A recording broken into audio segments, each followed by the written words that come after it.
What if I told you that some of the oldest stories ever told, tales of great floods sent by angry gods, of arks carrying the last survivors of a drowned world, aren't just myths or moral lessons, but could actually be memories?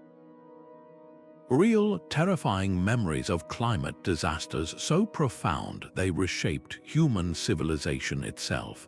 These stories appear in almost every culture around the globe, from the epic of Gilgamesh in Mesopotamia to the legend of Manu in ancient India, from the biblical account of Noah to indigenous narratives in the Americas.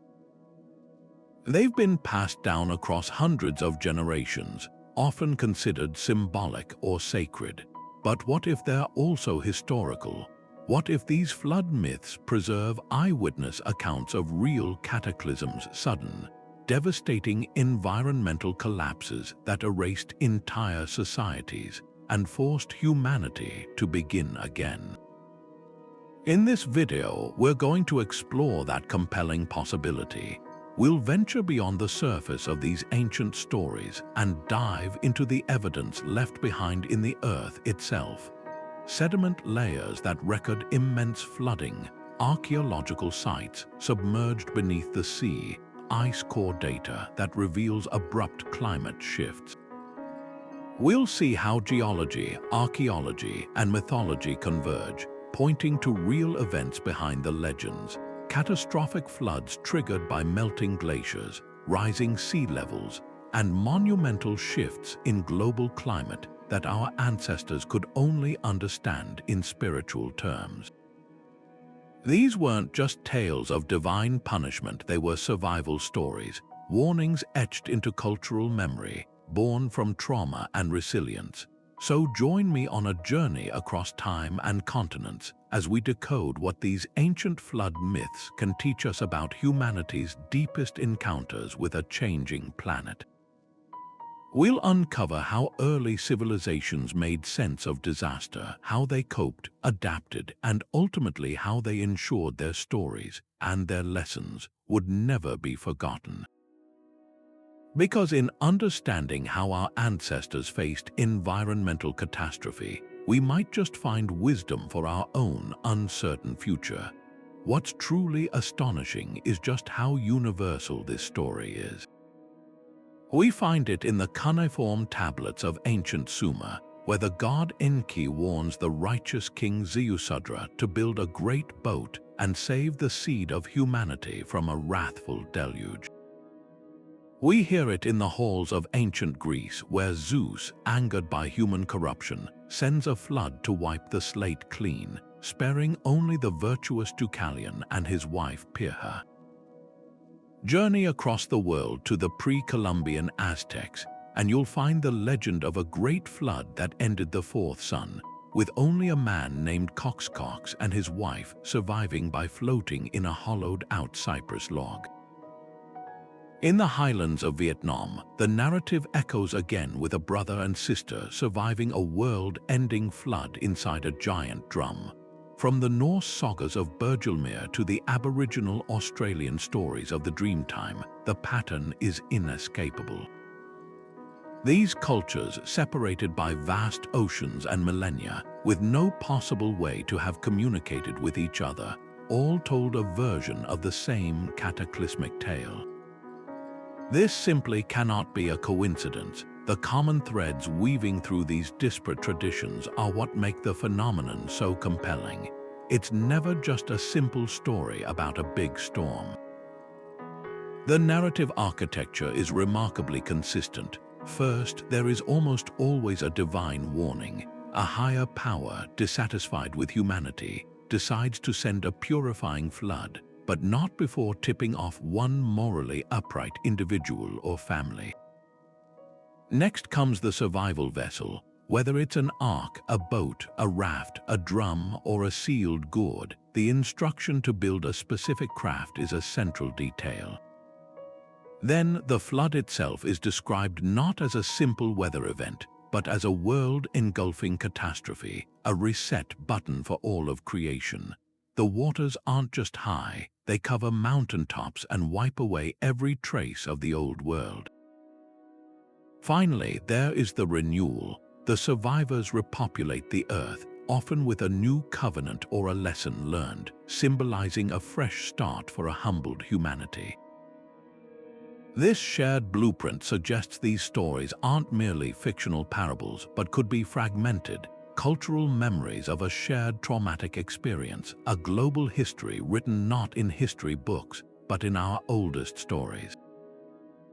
This cross-cultural analysis acts like a kind of historical triangulation. By mapping where these stories are told and comparing their core elements, we can start to piece together a timeline of real, devastating environmental events that likely inspired them. The prevalence of these myths in regions susceptible to massive flooding, the river valleys of the Tigris and Euphrates, the unpredictable coastlines of the Mediterranean, the monsoon-fed rivers of South Asia, points to a foundation in geological reality. It's as if our ancestors, lacking our modern scientific vocabulary for ice age melt pulses or glacial lake outburst floods, processed these unimaginable disasters through the only framework they had, mythology. The flood became a divine act, the survival a test of virtue, and the renewal a promise. The consistency of these stories, therefore, isn't just a curiosity for folklorists. It's a profound echo from our past, a deep imprint on the human consciousness left by real waters that once truly rose.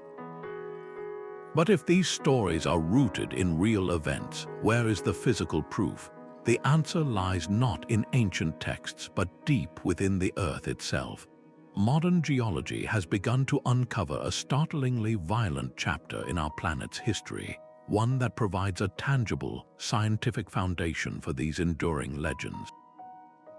Perhaps the most compelling geological hypothesis is connected to the Black Sea. For centuries, this body of water was a much smaller freshwater lake, cut off from the world's oceans. But around 7,600 years ago, as the last ice age receded and global sea levels rose, a dramatic event unfolded. The rising Mediterranean Sea finally breached the natural land barrier at what is now the Bosporus Strait. What followed wasn't a gentle trickle, it was a cataclysmic roar. Scientific models suggest a torrent of seawater 200 times more powerful than Niagara Falls crashed into the basin below, inundating the surrounding landscape at a rate of over a mile per day. This wasn't just a flood, it was a continental drowning. Overnight, a fertile valley larger than some countries vanished beneath the waves, forcing any communities living on its shores to flee for their lives.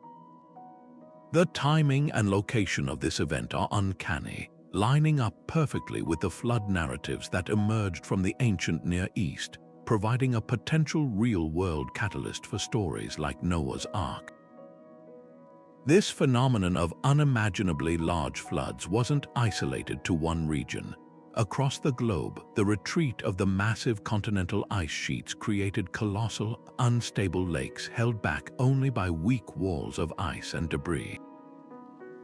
When these natural dams finally failed, the results were apocalyptic. In North America, we find evidence of the Missoula floods, a series of colossal outbursts that scoured out the entire landscape of eastern Washington state, creating the otherworldly channeled scablands. Picture a wall of water 1,000 feet high, moving at 60 miles per hour, carrying boulders the size of houses and reshaping the very geology of the continent. Similarly, in Central Asia, the Altai Mountains show evidence of a monstrous flood from the ice-dammed Lake Chuja, an event of such magnitude it would have been utterly incomprehensible to any witness. These weren't mere river overflows, they were geological weapons. For the hunter-gatherer and early agricultural societies living downstream, such an event would have been a world-ending catastrophe. An experience so traumatic it would inevitably be seared into the collective memory of the survivors, to be retold and ritualized for generations. The most definitive proof of these ancient mega-floods is literally pulled from the ground and the seafloor. Scientists called paleoclimatologists extract long sediment cores from lake beds and ocean basins, and these cylindrical records act like a tree's growth rings, preserving a timeline of environmental history. Within these cores, they can identify distinct layers, thick bands of coarse sand, gravel, and fossilized shells that are completely different from the fine, organic, rich silt above and below. These chaotic layers are the telltale fingerprints of a massive, high-energy flooding event. They represent moments in time when calm, settled environments were violently disrupted by a sudden and immense influx of water and debris. By using techniques like radiocarbon dating on organic material trapped within these layers, researchers can pin down exactly when these floods occurred. This method has provided corroborating evidence for events like the Black Sea Deluge and has identified numerous other catastrophic flooding periods around the world, building a robust chronological framework that shows these myths didn't emerge from a vacuum. They are the cultural echo of a planet in violent transition, a direct line from the geologist's core sample to the storyteller's campfire.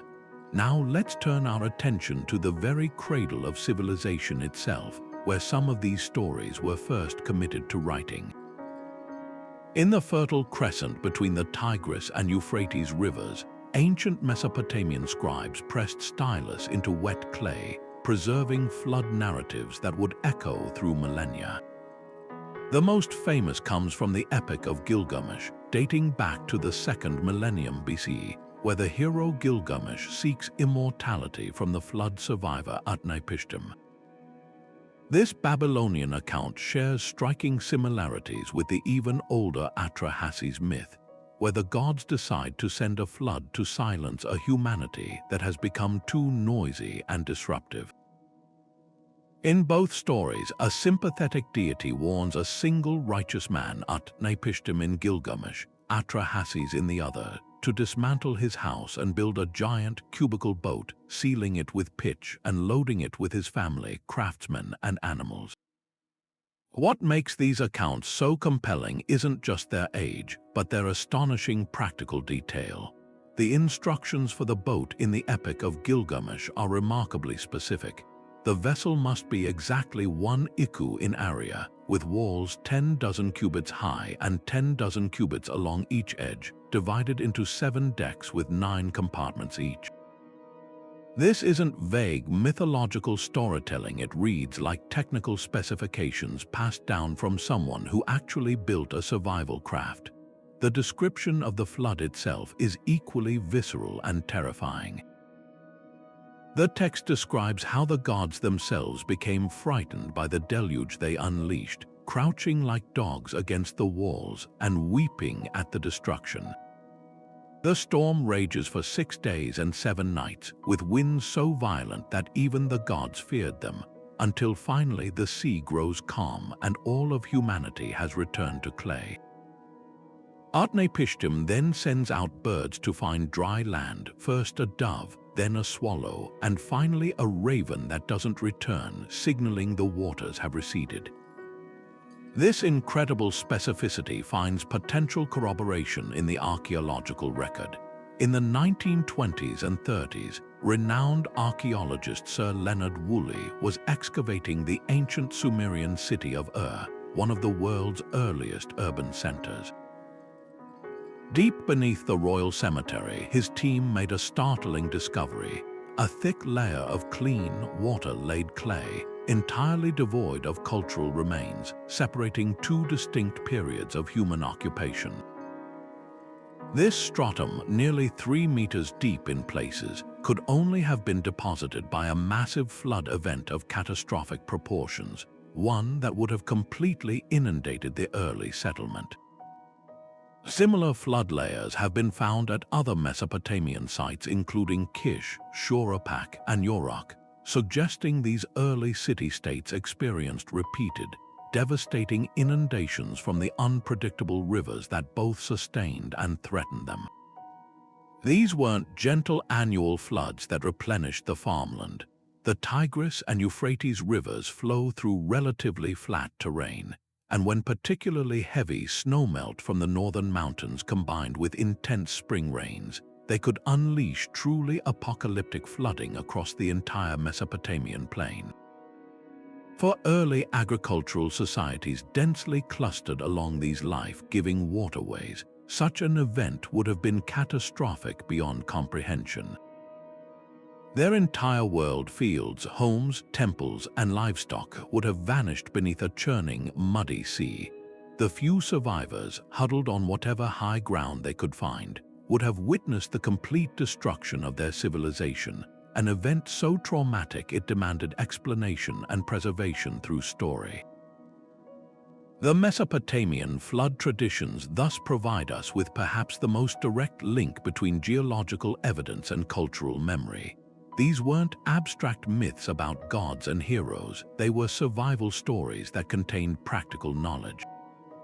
The detailed boat specifications, the use of pitch for waterproofing, the selection of animals, even the bird reconnaissance method. All these elements suggest these stories served as oral survival manuals, preserving crucial information about how to endure a catastrophic flood should it happen again. They represent humanity's earliest attempt to make sense of environmental disaster, to find meaning in catastrophe, and to ensure that hard-won knowledge would not be lost to the rising waters. The story of Noah, one of the most famous narratives in the world, is far more than a simple Sunday school lesson. When we place it alongside its Mesopotamian cousins, a fascinating pattern emerges, suggesting these stories are deeply intertwined threads from the same historical fabric. The Genesis account, written centuries after the Epic of Gilgamesh, shares an almost identical skeletal structure: a divine decision to send a flood, the warning to a single righteous man, the meticulous instructions for building a massive boat, the loading of animals, the devastating global deluge, the grounding on a mountain, and the sending out of birds to find dry land. This isn't a case of mere coincidence or even plagiarism in the modern sense. Instead, it points toward a shared cultural memory of a cataclysmic event so profound that it echoed through the oral traditions of numerous Near Eastern cultures for millennia, each adapting the core story to fit their own theological and cultural framework. Perhaps the most tangible connection to a real-world event comes from the geological record of the Black Sea. For years, marine geologists William Ryan and Walter Pittman championed a compelling hypothesis. They proposed that around 5,600 years before the Common Era, the Black Sea was a much smaller freshwater lake, isolated from the rising global oceans. But as the Mediterranean Sea continued to swell with meltwater from retreating glaciers, it eventually overpowered the natural earthen dam at the Bosporus Strait. What followed was a cataclysm of unimaginable scale, a titanic waterfall hundreds of times more powerful than Niagara Falls, roaring for months or even years as it filled the Black Sea basin. This event would have inundated over 60,000 square miles of land, submerging countless Neolithic farming communities virtually overnight. For any survivors who fled westward, this would have been the defining trauma of their age, a story of a world drowned by the sea that would be carried with them into Europe and the Near East, potentially providing the raw, terrifying material that would eventually become the foundation for the flood myths of numerous cultures, including the biblical narrative. Even the most scrutinized detail of Noah's story, the Ark itself, holds up to surprising practical analysis. The Book of Genesis provides very specific dimensions: 300 cubits long, 50 cubits wide, and 30 cubits high. While the exact length of a cubit is debated, this results in a vessel with a length-to-width ratio of 6:1. For centuries, this was dismissed as a fanciful, unseaworthy box. However, naval architects have noted that this ratio is exceptionally stable in heavy seas, designed not for sailing but for surviving. Ancient shipbuilding traditions from the region, particularly those of the Egyptians and Mesopotamians, show a sophisticated understanding of barge design for transporting heavy cargo on rivers. The instructions to make the ark of gopher wood and to seal it with pitch inside and out is another stroke of brilliant maritime engineering. Pitch, a natural tar, was the ancient world's premier waterproofing agent, used for centuries to seal the seams of ships. This precise combination of stable proportions and proven waterproofing techniques suggests the story preserves not just a mythic vessel, but the memory of a genuinely viable survival craft designed by people who understood how to stay afloat in a furious flood. Beyond the Black Sea, the very ground of the Fertile Crescent tells its own story of repeated inundation. Archaeologists working at numerous ancient sites have uncovered thick layers of sterile clay and silt sandwiched between layers of human habitation. These distinct strata, completely devoid of pottery, tools, or other cultural debris, are the unmistakable calling cards of massive flooding events.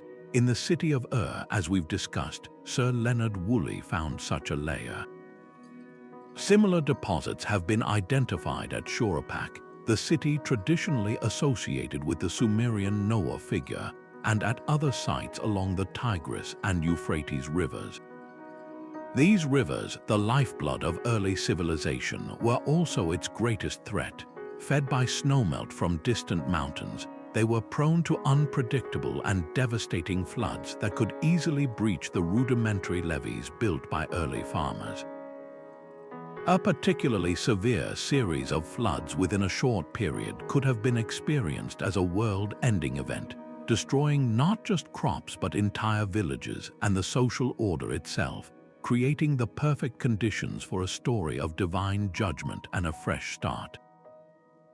When we pull all these threads together, the shared narrative structure, the geological evidence of the Black Sea deluge, the practical ship design, and the archaeological flood layers, we see the Genesis account in a powerful new light. It transforms from a purely theological parable into a potential repository of ancestral survival knowledge.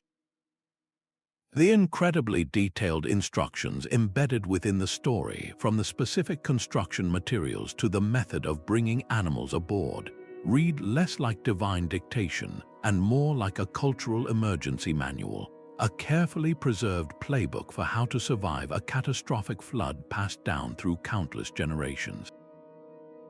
This remarkable connection demonstrates that our ancestors were not just storytellers but also keen observers and resilient survivors.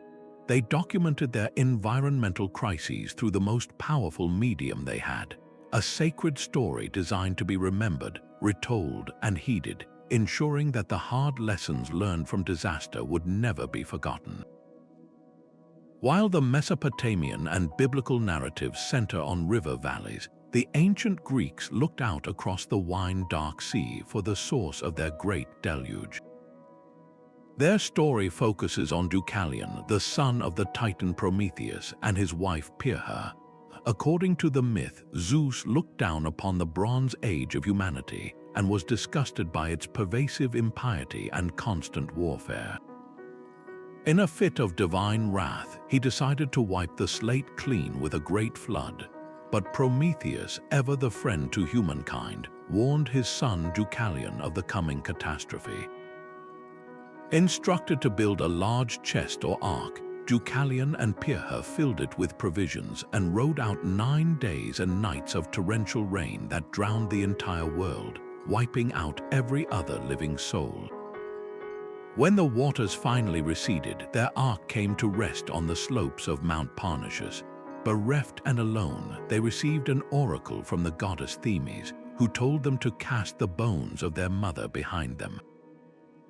Interpreting this cryptic advice metaphorically, they understood mother to mean Gaia, the earth, and her bones to be stones. As they threw rocks over their shoulders, those thrown by Deucalion became men, and those thrown by Pyrrha became women, thus repopulating a new, purified world from the very substance of the earth itself. This powerful narrative of stones transforming into people is often interpreted as a profound symbol of post-catastrophe renewal. After a disaster that caused a severe demographic collapse, a small surviving population would have needed to literally rebuild their society from the ground up. The myth brilliantly captures this concept of starting over with the most basic, elemental materials. It speaks to a cultural memory of a bottleneck event, a time when humanity was reduced to a handful of survivors who had to use every ounce of their ingenuity and resilience to begin again. The story is less about the mechanics of the flood and more about the psychological and social aftermath, the trauma of being among the last of your kind, and the immense responsibility of ensuring the continuity of human culture and knowledge. The geological history of the Mediterranean provides a terrifyingly plausible backdrop for this myth. This region is one of the most seismically and volcanically active on Earth, sitting at the tumultuous convergence of the African and Eurasian tectonic plates. Catastrophic events here would not have been rare, but one event in particular stands out as a prime candidate for inspiring widespread flood legends: the monumental eruption of the Thera volcano around the year 1600 BC. Thera, what we now call Santorini, wasn't a simple eruption. It was one of the most violent volcanic explosions in human history, estimated to be 4 to 5 times more powerful than the famous eruption of Krakatoa. The center of the island literally vanished in a cataclysmic caldera collapse, sending unimaginable amounts of rock, ash, and pumice into the atmosphere and triggering a series of tsunamis of almost incomprehensible scale. We can reconstruct the horror that followed based on geological evidence. The initial blast would have been heard across the ancient world, a thunderous roar echoing for hundreds of miles. Then a towering column of ash would have darkened the sky for days, burying the nearby island of Akrotiri in meters of pumice, preserving it in a state of suspended animation like a Mediterranean Pompeii. But the most devastating impact for coastal communities across the Aegean Sea would have been the tsunamis. Computer models suggest that waves generated by the caldera's collapse could have reached heights of 35 to 150 feet, traveling at incredible speeds across the open water. These walls of water would have slammed into the northern coast of Crete, the heart of the sophisticated Minoan civilization, obliterating its proud fleet of ships, inundating its coastal palaces, and destroying the vital agricultural land with saltwater. The archaeological record on Crete shows a layer of tsunami-borne debris and a sudden, severe decline of the Minoan culture immediately after the Thera eruption, a civilization brought to its knees not by invaders but by the sea itself. For any survivors on the Greek mainland or other islands, this event would have been experienced as a world-ending flood sent by the gods. The sea, their source of life and trade, had suddenly turned against them with apocalyptic fury. The story of Deucalion and Pyrrha, with its emphasis on a couple surviving in a chest or boat, perfectly mirrors the experience of those who might have been at sea and managed to ride out the tsunami waves, or who fled to the high slopes of mountains like Parnassus to escape the rushing waters. The myth preserves the trauma of watching your entire coastal world vanish beneath the waves in a single day. This connection between myth and geological disaster finds a fascinating echo in the works of the philosopher Plato, writing over 1,000 years later. In his dialogues Timaeus and Critias, he recounts the story of Atlantis, a powerful island kingdom that angered the gods and was swallowed by the sea in a single day and night of misfortune. While often dismissed as pure fiction, many scholars now see the tale of Atlantis as a distorted memory of the very real collapse of the Minoan civilization following the Thera eruption. Plato's description of a circular island with a central city, beyond which lay a great plain, bears a striking resemblance to the pre-eruption geography of Thera. His account of the kingdom's sudden submersion aligns perfectly with the caldera collapse and the tsunamis that would have made it seem as if the entire island had been swallowed. The Greeks, encountering the diminished remnants of Minoan culture and the vast, flooded caldera where a great island once stood, could have woven these fragments into a legendary narrative of a lost, advanced civilization, thus preserving a millennia-old memory of a true Mediterranean catastrophe. Journey now to the ancient Indian subcontinent, where a remarkably sophisticated flood narrative emerges, one deeply intertwined with the rhythms of nature and the concept of divine preservation. In the vast tapestry of Hindu mythology, the story of the first man, Manu, is found within texts like the Shatapatha Brahmana and the later Matsya Purana. The tale begins with Manu, a figure of immense piety, performing his daily ablutions by a river. As he cups water in his hands, a small fish leaps into his palms and pleads for its life, promising to one day save him in return. Manu agrees, placing the fish in a jar, but it grows at an astonishing rate, soon requiring a pond, then a river, and finally the ocean itself. This was no ordinary fish, but the first avatar of the great god Vishnu, the preserver of the universe.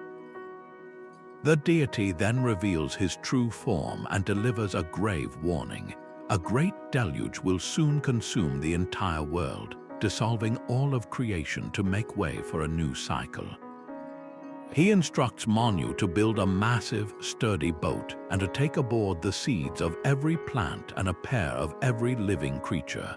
When the cataclysm begins, Vishnu appears as a gigantic fish with a single, extraordinary horn, and Manu secures his vessel to this horn using the cosmic serpent Vasuki as a rope. Thus tethered to divinity itself, Manu and his cargo are pulled safely through the raging waters until the flood subsides, allowing them to repopulate and rejuvenate the earth. This narrative stands apart from its Western counterparts in several profound ways. Unlike the floods of punishment found in Mesopotamian or biblical stories, the Hindu deluge is not primarily an act of divine wrath against a corrupt humanity. Instead, it is presented as a natural, cyclical event within the vast cosmological time cycles known as yugas, a necessary dissolution or pralaya that precedes rebirth. The central role of Vishnu as the preserver is absolutely crucial. The flood isn't about annihilation for its own sake, but about the preservation of life's fundamental building blocks to ensure continuity. The myth is less a warning about moral failings and more a manual for survival and ecological stewardship. The incredibly specific instruction to gather the seeds of all plants is a stunning detail, pointing directly to a deep-seated cultural understanding of biodiversity and the absolute necessity of preserving agricultural knowledge to restart civilization after a collapse. This suggests the story evolved not just as a theological concept, but as a practical, cultural playbook for overcoming environmental disaster. The geological and archaeological record of the Indus Valley civilization, also known as the Harappan civilization, provides a compelling real-world backdrop that could have inspired this myth. This was one of the most extensive and sophisticated societies of the ancient world, its cities like Mohenjo-Daro and Harappa boasting advanced urban planning, standardized weights, and elaborate drainage systems. Yet around 1900 years before the Common Era, this great civilization began a rapid and dramatic decline. For decades, scholars debated the causes, with theories ranging from Aryan invasions to catastrophic disease. However, more recent climate science has painted a far more persuasive picture. Analysis of sediment cores from the Arabian Sea and oxygen isotopes from stalagmites in caves across Oman and India have revealed a startling truth. the mighty monsoon winds that sustained the Indus Valley began to falter and shift. The reliable rains that filled the Indus and Ganga-Hakra river systems and nourished their vast agricultural fields grew increasingly unpredictable. We can imagine the terrifying reality for the Harappan people. Some regions would have experienced devastating droughts, their life-giving rivers shrinking to mere trickles, leading to crop failure, famine, and forced migration. But a weakening monsoon can also be a violent and erratic one.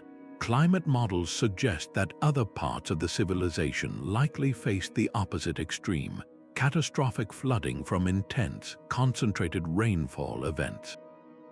The flat, alluvial plains of the Indus River basin are exceptionally vulnerable to flooding even today. A series of particularly powerful monsoon cycles could have unleashed floods of biblical proportions, overwhelming their sophisticated drainage systems and inundating their meticulously planned cities with water and silt. For a society so deeply dependent on hydraulic engineering and agricultural predictability, this climatic double-edged sword of drought and deluge would have been utterly destabilizing. The very environmental foundation of their civilization was crumbling beneath them, and the story of a great flood that requires a divinely guided reboot makes perfect sense as a cultural response to such a trauma. The Matsya avatar myth, therefore, can be seen as a profound and sophisticated cognitive map for navigating this kind of environmental chaos. The detailed instructions within the story transcend mere legend. They encode critical survival strategies. The emphasis on seed preservation directly addresses the threat of agricultural collapse, ensuring the knowledge of which crops to save and how to begin again was never lost. The gathering of animal pairs speaks to an understanding of animal husbandry and the need to maintain livestock lineages. Even the central image of the boat is significant. While the Indus Valley people were not known as deep-sea sailors, they did have a strong tradition of riverine and coastal trade. The concept of a large, sealed vessel capable of weathering a great flood would have been within their realm of technological understanding. The myth transforms this practical knowledge into a sacred duty, ensuring it would be passed down through generations in an unforgettable, dramatic form. It is a story born from the collective memory of a civilization that experienced the terrifying power of a changing climate, and in its wisdom, it chose to preserve not just a tale of destruction, but a detailed blueprint for hope, renewal, and the preservation of all life on Earth.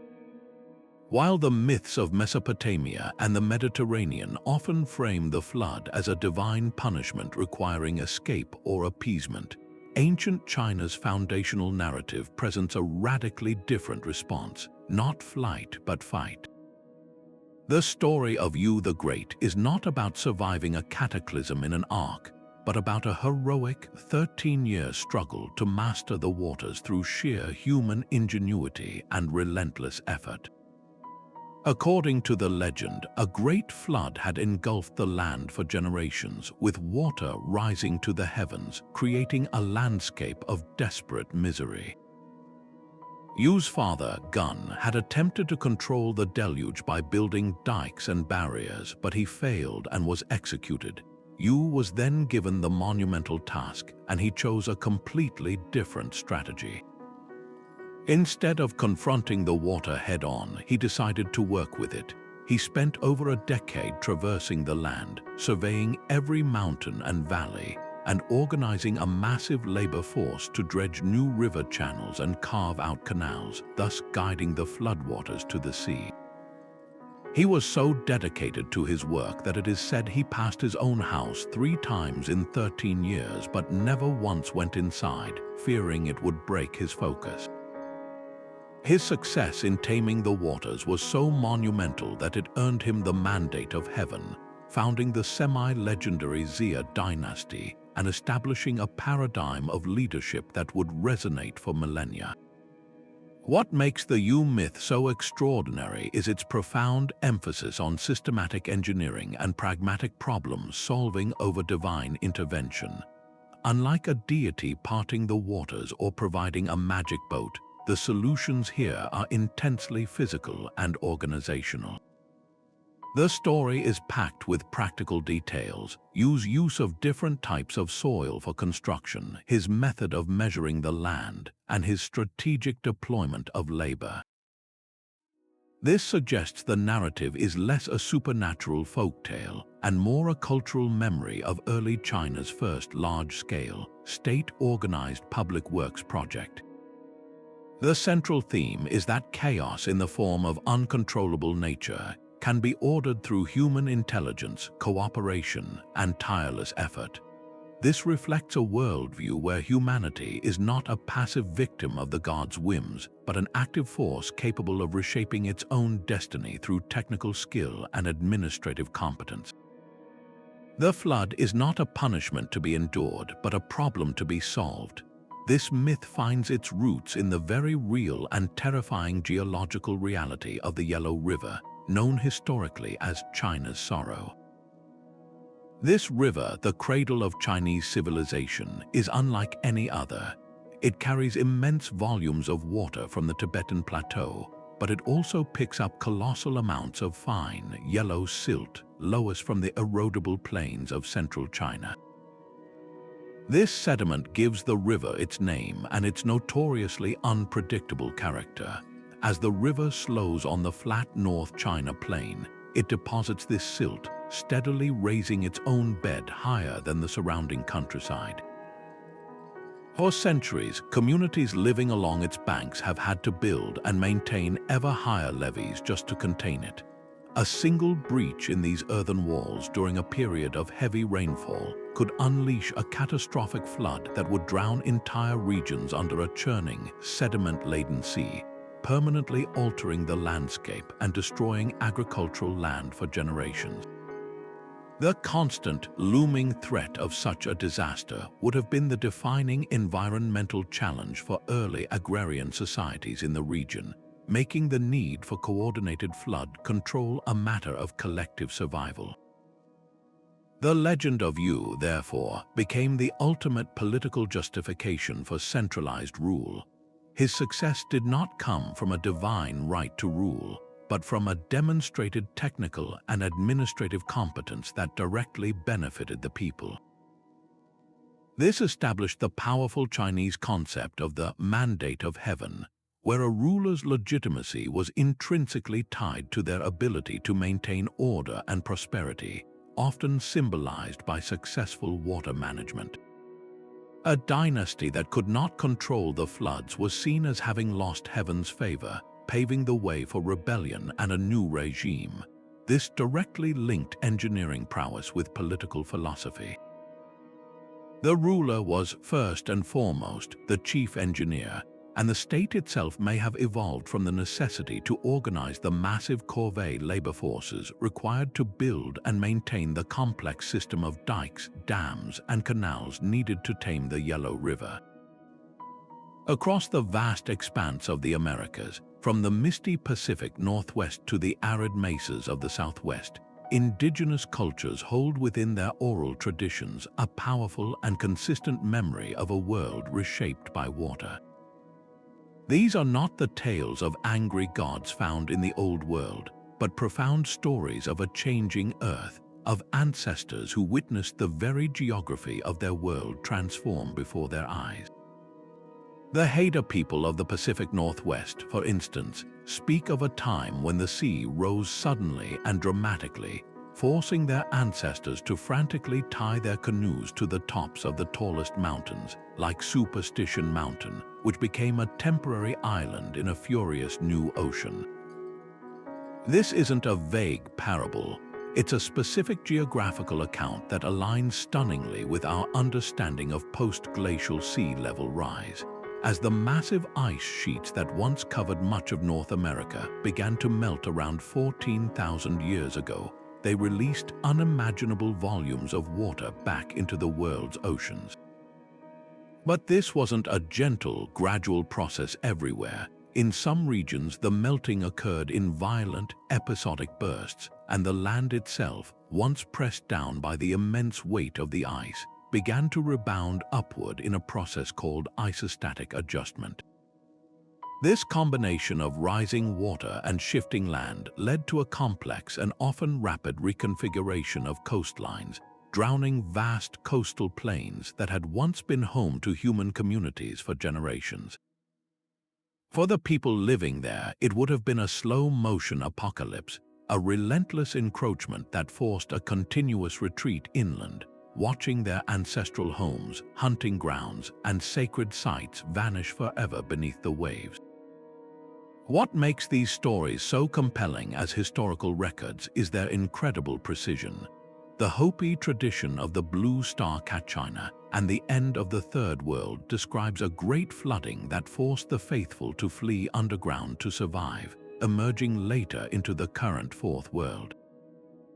Their migration stories are peppered with specific details about landscapes that are now submerged, describing passageways and landmarks that would only make sense if the shorelines were dozens of miles further out. Similarly, the Choctaw people tell of a great flood that was survived by a lucky few who were guided by a talking dog to the top of a hill known as Nuni Wea. These aren't generic stories about a lot of rain. They are navigational charts encoded in narrative, preserving the memory of a lost world. Modern marine archaeology is beginning to catch up with this ancient knowledge. Off the coasts of places like British Columbia, Florida, and the Bering Land Bridge, scientists are identifying what they call submerged terrestrial landscapes, vast expanses of the continental shelf that were dry land during the last glacial maximum, complete with river channels, freshwater springs, and evidence of human habitation. The stories told by indigenous communities are effectively pointing directly to these sunken lands, providing a cultural map to a geological reality. A deeply resonant theme in many of these narratives is the role of animals as partners and guides in survival. The Lenape people of the northeastern woodlands tell of a time when the world was covered in water and the animals banded together to help remake the earth. In their story, the crawfish dives to the bottom of the primal sea to bring up mud so the new land can be formed on the back of a turtle. The Micmac of eastern Canada have a flood story where a wise and powerful whale carries the few human survivors to safety on its back. This recurring motif of animal assistance is profoundly significant. It suggests a cultural memory of a time of extreme environmental crisis where observing and cooperating with the natural world was not just beneficial but essential for survival. It encodes a worldview of deep reciprocity and interdependence with nature. If your community's oral history includes the lesson that the crawfish or the whale saved your ancestors, you are far more likely to treat those creatures and their habitats with respect and reverence. This transforms the flood narrative from a simple record of events into a foundational ethical principle, a cultural instruction manual for living in balance with the world that had so dramatically and traumatically changed. This long-term preservation of environmental knowledge is one of the most powerful aspects of these oral traditions. We are talking about stories that have been passed down with remarkable fidelity for over 7,000 years, maybe even longer. This time span is simply mind-boggling from a Western historical perspective, where written records often only go back a few millennia. These oral histories were not casually told around a fire. They were the sacred, core narratives of entire cultures, recited in precise ceremonial contexts by trained storytellers whose sacred duty was to preserve every detail exactly as it had been received. The flood stories served as both a historical record and an early warning system. They taught each new generation that the environment is not static, that coastlines can change, that climate shifts can be catastrophic, and that resilience and adaptability are the keys to long-term survival. They embedded crucial lessons about which areas were safe to settle high-ground, stable land, and which were vulnerable. In a very real sense, these myths functioned as a kind of intergenerational data storage, holding critical survival information safe for hundreds of generations, ensuring that even if a society lost its material possessions to a disaster, it would not lose the knowledge of how that disaster happened and how to survive it next time. Ultimately, these indigenous American flood narratives do more than just describe a historical event. They articulate a sophisticated and enduring environmental philosophy. The trauma of watching their world drown instilled a deep understanding of humanity's place within the natural order, not above it. The stories often conclude with moral lessons about humility, respect for nature, and the consequences of taking more than one needs. This stands in stark contrast to many old world myths that frame the flood as a punishment for moral failings like impiety or noise. Here, the lesson is more about balance and reciprocity. The flood is a natural, cyclical, or triggered event within the ecosystem, and survival depends on listening to the natural world and working with its creatures. This worldview, born from a cataclysm at the end of the Ice Age, has shaped the environmental ethics of countless indigenous nations for millennia, teaching that the Earth is a living entity to be respected and cared for, a lesson born directly from the ancient memory of a time when the water rose and the world was remade. Long before the first clay tablet was ever inscribed with cuneiform, human history lived in the breath of storytellers. In a world without written records, oral traditions were not merely entertainment. They were the living libraries of entire cultures, the vital hard drives storing everything from genealogies and laws to the most critical knowledge of all, how to survive in a volatile and often dangerous world. These narratives, passed deliberately from one generation to the next, served as the primary mechanism for preserving environmental history. A detailed account of a catastrophic flood, for instance, was far more than a thrilling tale for a dark night. It was an essential piece of data, a warning from the past meant to safeguard the future. The very survival of a community could depend on remembering which mountain was high enough to escape a tsunami's reach, or which types of wood could be used to construct a seaworthy vessel. This practical, life-saving information was woven directly into the fabric of their most sacred stories, ensuring it would never be forgotten. To ensure these crucial details were transmitted with perfect fidelity across hundreds, even thousands of years, cultures worldwide developed incredibly sophisticated memory techniques.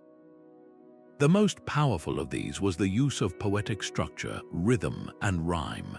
Think about how easily a catchy song lyric or a rhyming poem gets stuck in your head.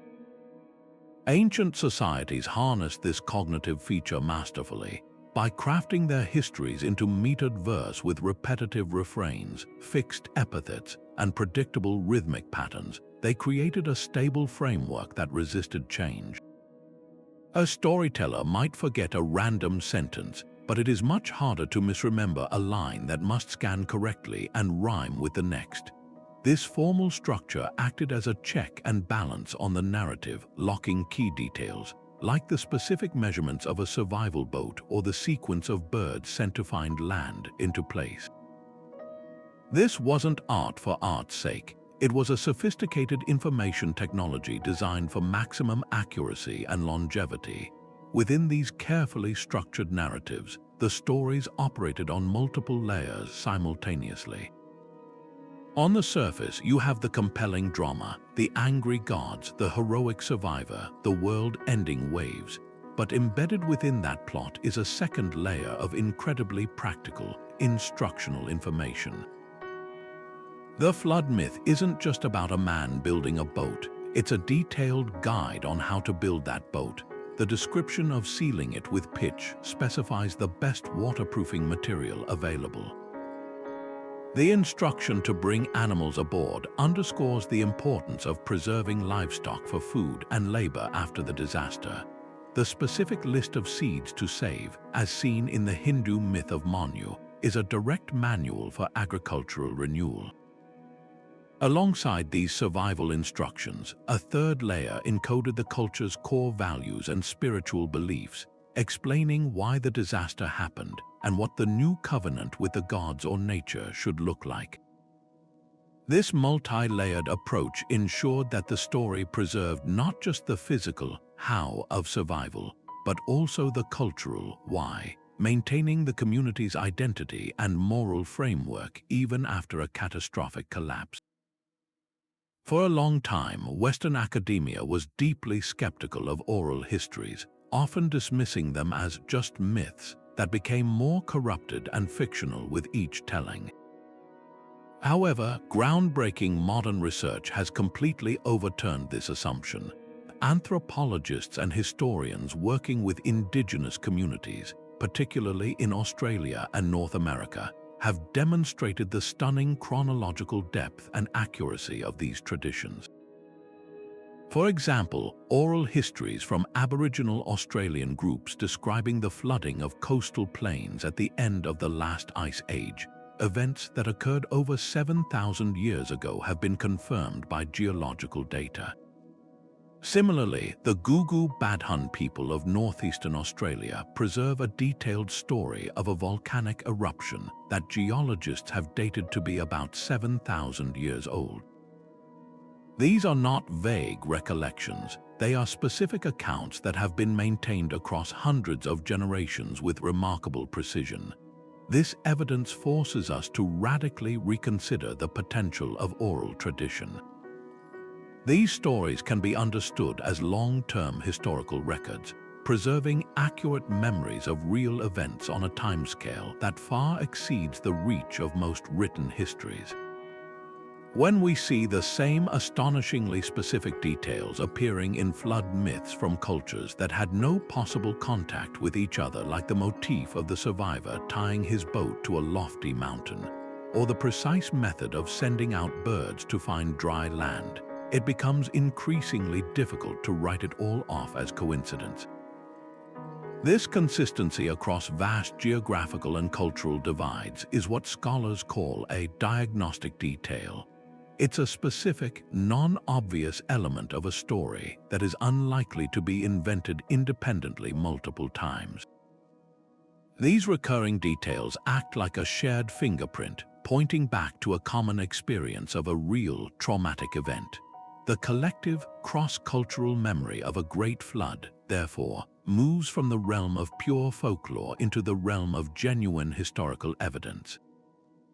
It suggests that our ancestors, from the shores of the Mediterranean to the mountains of Mesoamerica, were all documenting the same kind of cataclysmic environmental disaster, each through their own cultural lens, but all preserving the core, terrifying truth of the experience.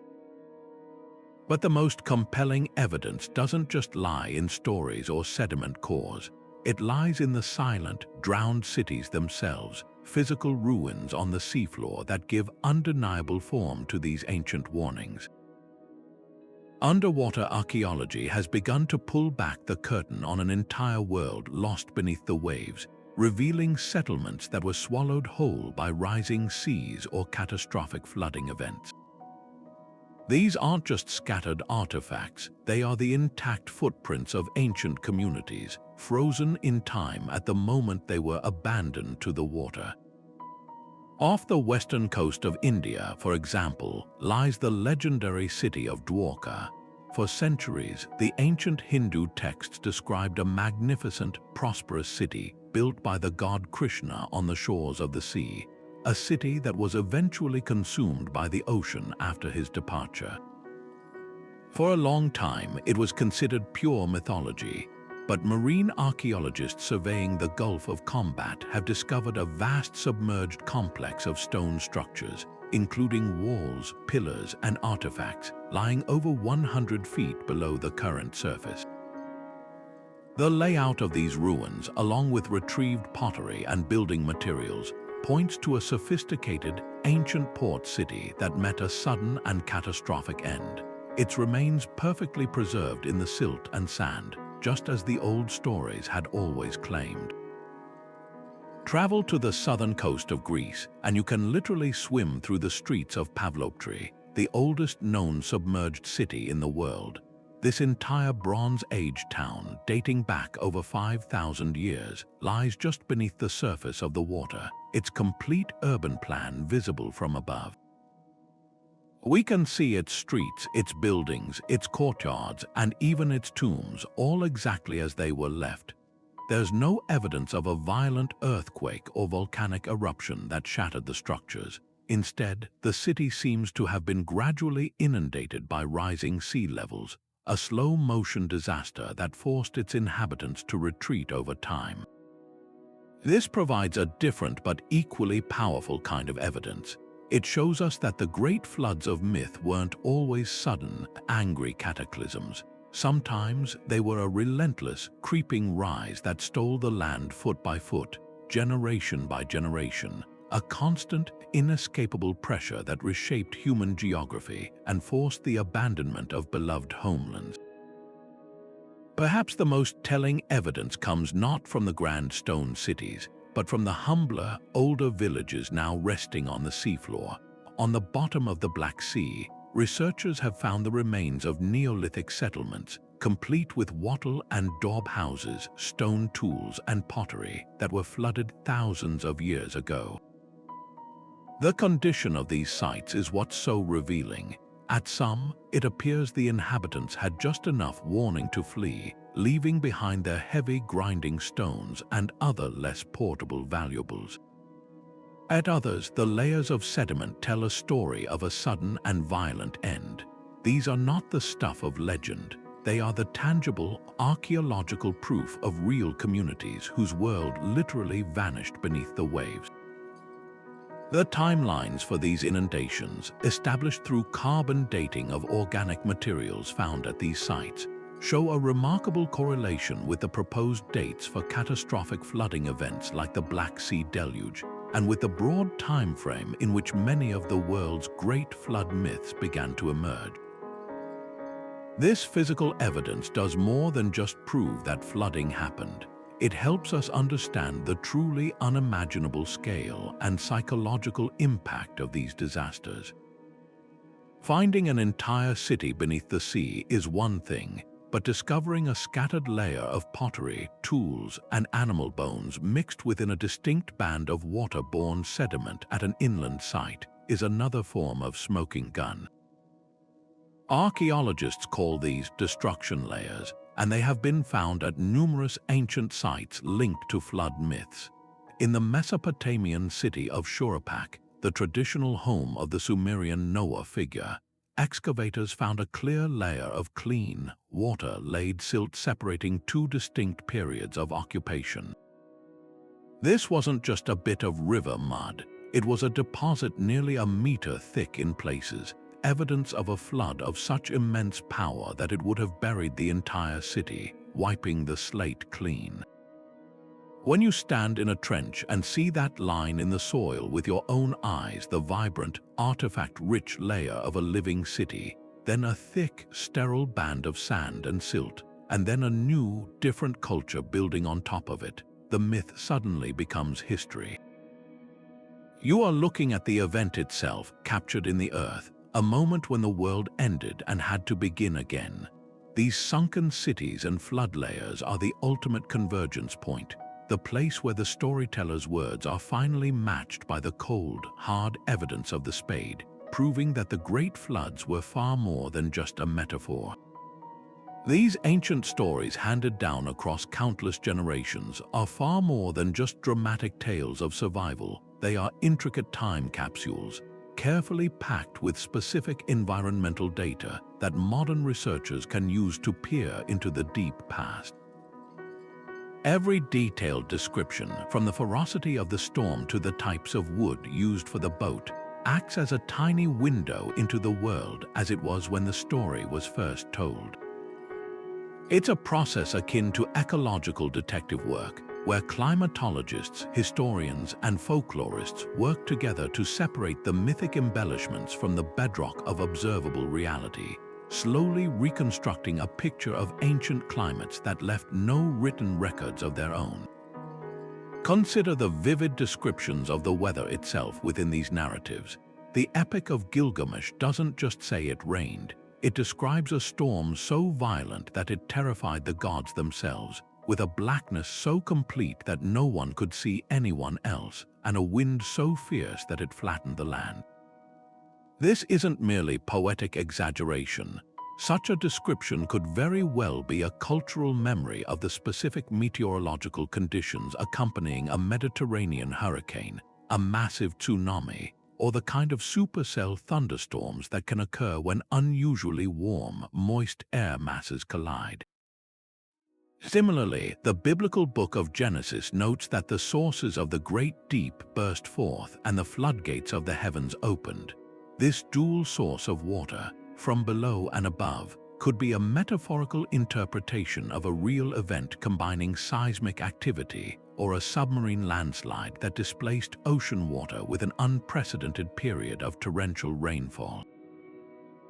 By analyzing these weather patterns within the myths, scientists can cross-reference them with geological proxies like ice cores and sediment layers to see if there is evidence of increased storm activity or massive precipitation events in the region around the same time. Beyond the weather, the stories are filled with crucial clues about the local flora and fauna, effectively providing a snapshot of the ecosystem. The instruction to use gopher wood for Noah's Ark, while its exact identity is debated, points to a specific type of timber known for its strength and durability, something readily available in the region. The detailed list of animals brought aboard, often specified as pairs of every kind, implies a deep familiarity with local biodiversity. Even the types of birds sent out as scouts, a raven, then a dove that returns with an olive leaf, are significant. Ravens are carrion birds that can survive on floating carcasses, indicating the floodwaters were still receding and full of death. The dove returning with a fresh olive leaf is a powerful symbol of life returning, but it's also a specific botanical data point. Olive trees cannot survive prolonged submersion in water. Their roots need well-drained soil. The presence of a fresh olive leaf means the waters had receded enough not just to expose the highest mountain peaks, but to uncover the fertile valleys where olive trees grow, signaling that the ecosystem was already beginning its recovery. This single, beautiful image contains within it a wealth of information about the pace of the flood's retreat and the resilience of the local plant life. The practical instructions embedded within these survival stories offer another rich layer of information. The precise dimensions given for the ark or other vessels reflect a sophisticated understanding of naval architecture and the materials available at the time. The command to cover the boat in pitch, inside and out, is a direct reference to the ancient world's most effective waterproofing technology. Bitumen pits were common in the Near East, and their use in this context shows a practical application of locally available natural resources. Furthermore, the directives to bring seeds and to preserve food supplies are incredibly telling. They point to a society that understood the concept of a long-term catastrophe and the absolute necessity of preserving not just human life, but the very foundations of agriculture. The types of food stored, grains, dried meats, fermented liquids tell us about their dietary staples and their most effective methods of preservation, all of which were adaptations to their specific environment and climate.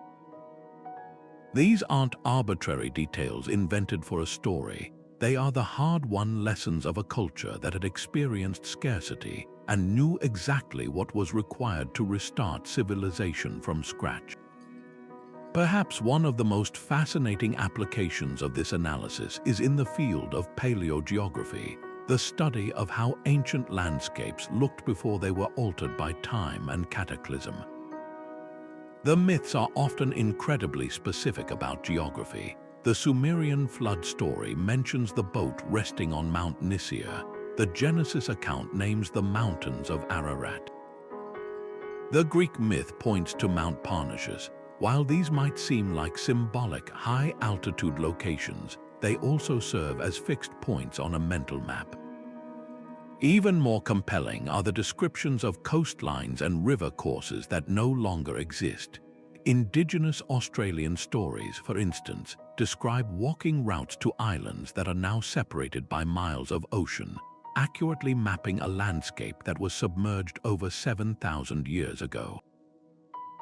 By taking these geographical anchors seriously, researchers can compare them with geological data on ancient sea levels, river channel migrations, and even the sinking or rising of land masses due to tectonic activity. This allows them to create surprisingly accurate maps of lost worlds, using the oral traditions of the people who once lived there as their primary guide. The stories become a kind of ancestral GPS, charting a world that exists now only beneath the waves or under layers of silt, proving that the memory of place can be one of the most enduring human records of all. Beneath the layers of myth and the geological evidence of ancient floods lies a deeper, more human story, one of profound psychological trauma and the desperate need to make sense of unimaginable loss. These stories are far more than records of rising water. They are the emotional blueprints of societies grappling with the sheer randomness of a catastrophe that erased their world. When an entire community witnesses their homes, their fields, and their loved ones swallowed by a churning, relentless force, the event carves a wound into the collective psyche. The experience of watching everything you know vanish without reason is so deeply destabilizing that it demands an explanation, a framework to contain the chaos. This is where the theme of divine punishment emerges not as a primitive superstition, but as a sophisticated coping mechanism. By attributing the flood to the wrath of a god angered by human corruption or impiety, our ancestors transformed a meaningless natural disaster into a meaningful moral event. It's a heartbreakingly human response. It is less terrifying to live in a world where the gods punish you for your sins than in a world where cataclysmic ruin can strike without any reason at all. This narrative framework gave survivors a sense of agency. If the disaster was a punishment, then the solution was to be better, to be more righteous, to appease the gods. It replaced paralyzing helplessness with a path forward, a way to prevent such a horror from ever happening again. This focus on a single righteous survivor, a Noah, a Deucalion, a Manu, serves a crucial psychological purpose as well. In the face of overwhelming death, the story zeroes in on one life saved, one family preserved. This narrative device helps to mitigate the trauma by providing a point of identification and hope. It tells the community that even in the absolute worst-case scenario, survival is possible. The survivor becomes an archetype of resilience, a model for how to behave to earn salvation. The meticulous, almost obsessive details about building the ark, gathering the animals, and storing the seeds function as a form of psychological rehearsal. By repeatedly telling and retelling these precise survival steps, the community was not only preserving practical knowledge, but also mentally preparing themselves for a future disaster.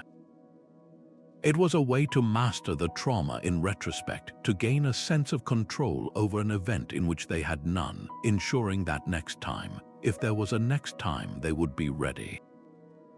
The transmission of these stories across hundreds of generations itself speaks to their critical role as tools for healing and processing. The act of collectively remembering and ritualizing the catastrophe helps to build what we would now call resilience. Sharing the story around a fire, acting it out in ceremonies, or embedding it in sacred texts creates a shared narrative that binds the community together. It transforms an individual's unspeakable trauma into a collective experience, assuring everyone that they are not alone in their fear or their loss.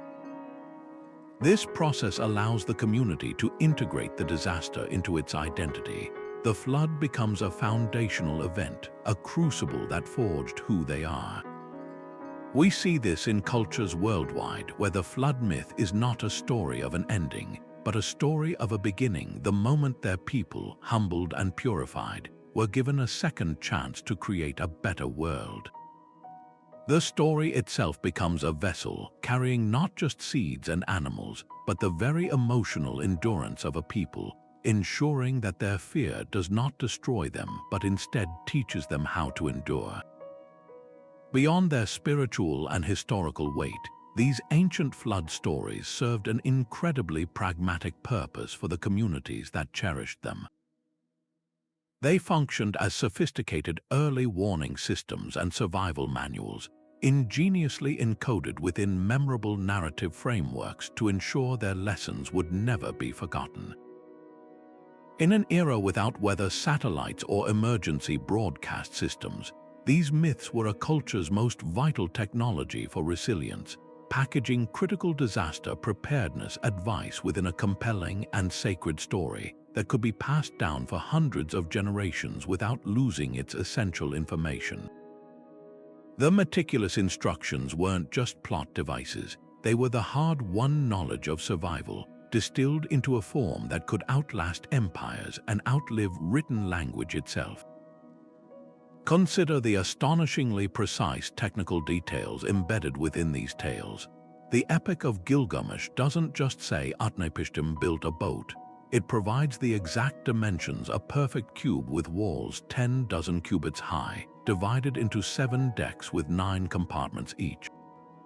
This reads less like a myth and more like an ancient naval architect's blueprint. Similarly, the biblical account of Noah specifies the use of gopher wood, sealed with pitch inside and out.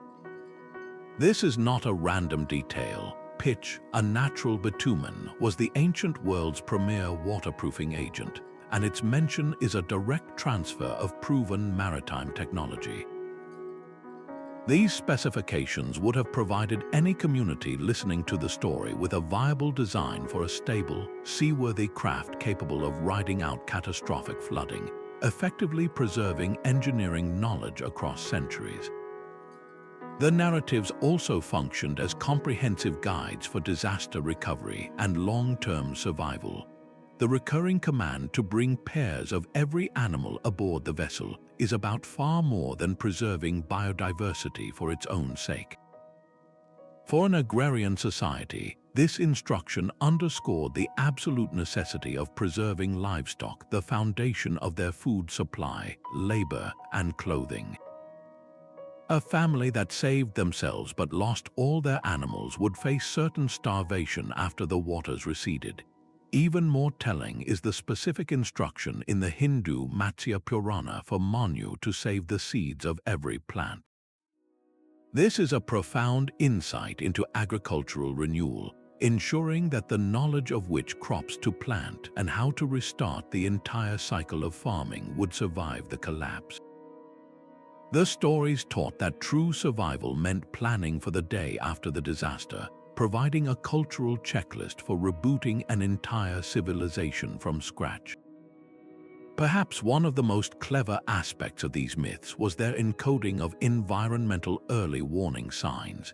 Many stories include a period where the chosen survivor is alerted to the coming danger, not by a sudden clap of thunder, but by observing subtle changes in the natural world. The deity often provides a countdown or points to specific omens. This trained listeners to be hyper-aware of their surroundings. In reality, ancient peoples were astute observers of nature, and these stories codified that knowledge. They taught that unusual animal behavior, like birds fleeing inland or rodents acting erratically, could signal impending seismic activity or drastic weather shifts. A sudden drop in atmospheric pressure, changes in cloud formations, or the specific smell of the air before a massive storm could all be interpreted through the lens of the myth as signs to heed. The story provided a framework for understanding and acting upon these subtle environmental cues, turning everyday observation into a life-saving skill. This function as a generational teaching tool cannot be overstated. In a world where literacy was rare and technological knowledge was held by specialists, the oral tradition was the primary means of preserving and transmitting essential information. A complex lesson on stable boat design or food preservation techniques would be quickly forgotten if taught as a dry lecture, but wrapped in a thrilling story of divine anger, worldwide destruction, and heroic survival, that same information became unforgettable. Parents telling these stories to their children were not just entertaining them at bedtime, they were conducting a critical disaster drill. Each retelling reinforced what to do, what to build, what to save, and where to go when the waters began to rise. The narrative's emotional power, the fear, the suspense, the relief of survival acted as a mnemonic device, searing the practical instructions into the memory of every listener. These myths ensured that even if the original engineers, farmers, and leaders were lost in a catastrophe, their invaluable knowledge would live on in the stories, ready to guide the survivors as they emerged into a new and washed-clean world. Pinpointing the exact moment these ancient floods occurred might seem like an impossible task, a hopeless puzzle where myth and memory blur into legend. Yet, by weaving together the threads of story and science, researchers are developing surprisingly precise methods to assign dates to these cataclysms. This isn't about proving a single global flood, but about identifying the specific, regional disasters that were so traumatic they became etched into the cultural DNA of civilizations, their timing preserved through generations of oral and written tradition. The challenge is immense, as these events often lie at the very edge of a culture's historical memory, in a time before formal calendars or written records. The key to unlocking this chronological mystery lies in a powerful interdisciplinary approach, where the timelines from ancient texts are cross-referenced with the immutable calendars of nature itself. Consider the fascinating case of the Sumerian king list, an ancient cuneiform document that traces the lineage of Mesopotamian rulers. The text makes a stark division, listing a series of kings who ruled for fantastically long, obviously mythical periods tens of thousands of years before the Great Flood. After the Deluge, the reign suddenly shortened to more plausible historical lengths. This dramatic shift is a huge clue. It suggests that for the Sumerians, the flood represented the absolute boundary between a mythical, unknowable past and a more recent historical one.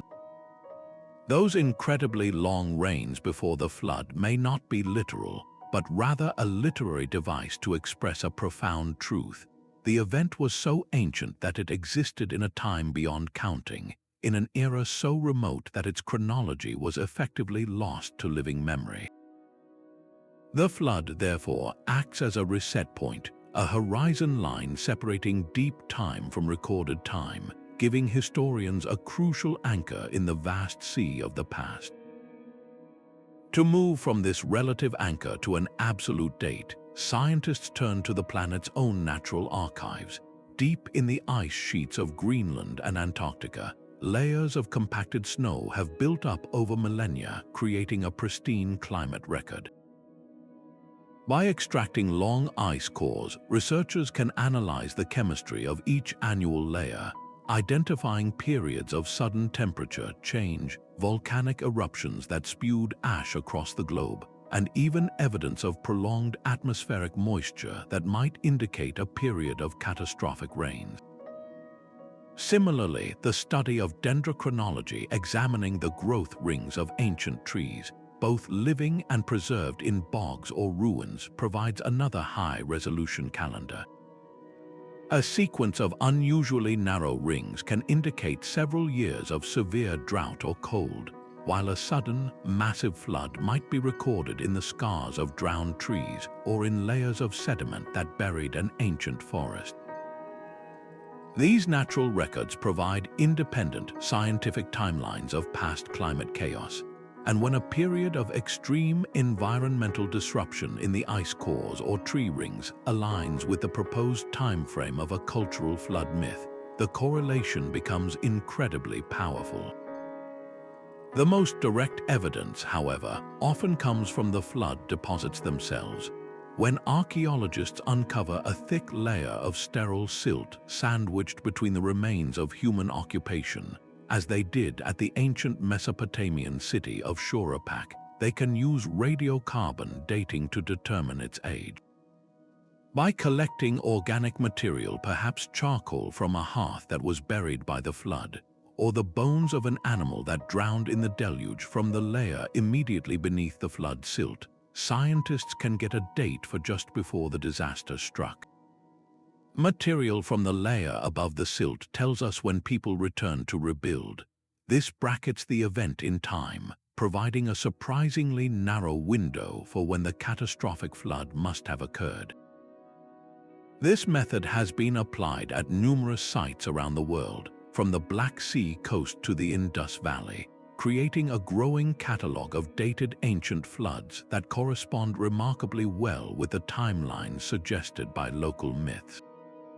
The true power of this investigation emerges from the convergence of these entirely different lines of evidence.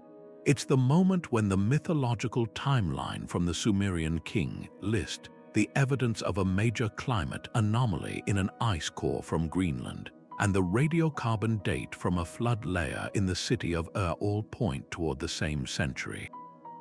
This interdisciplinary triangulation builds a robust and convincing case, transforming a compelling story into a documented historical event.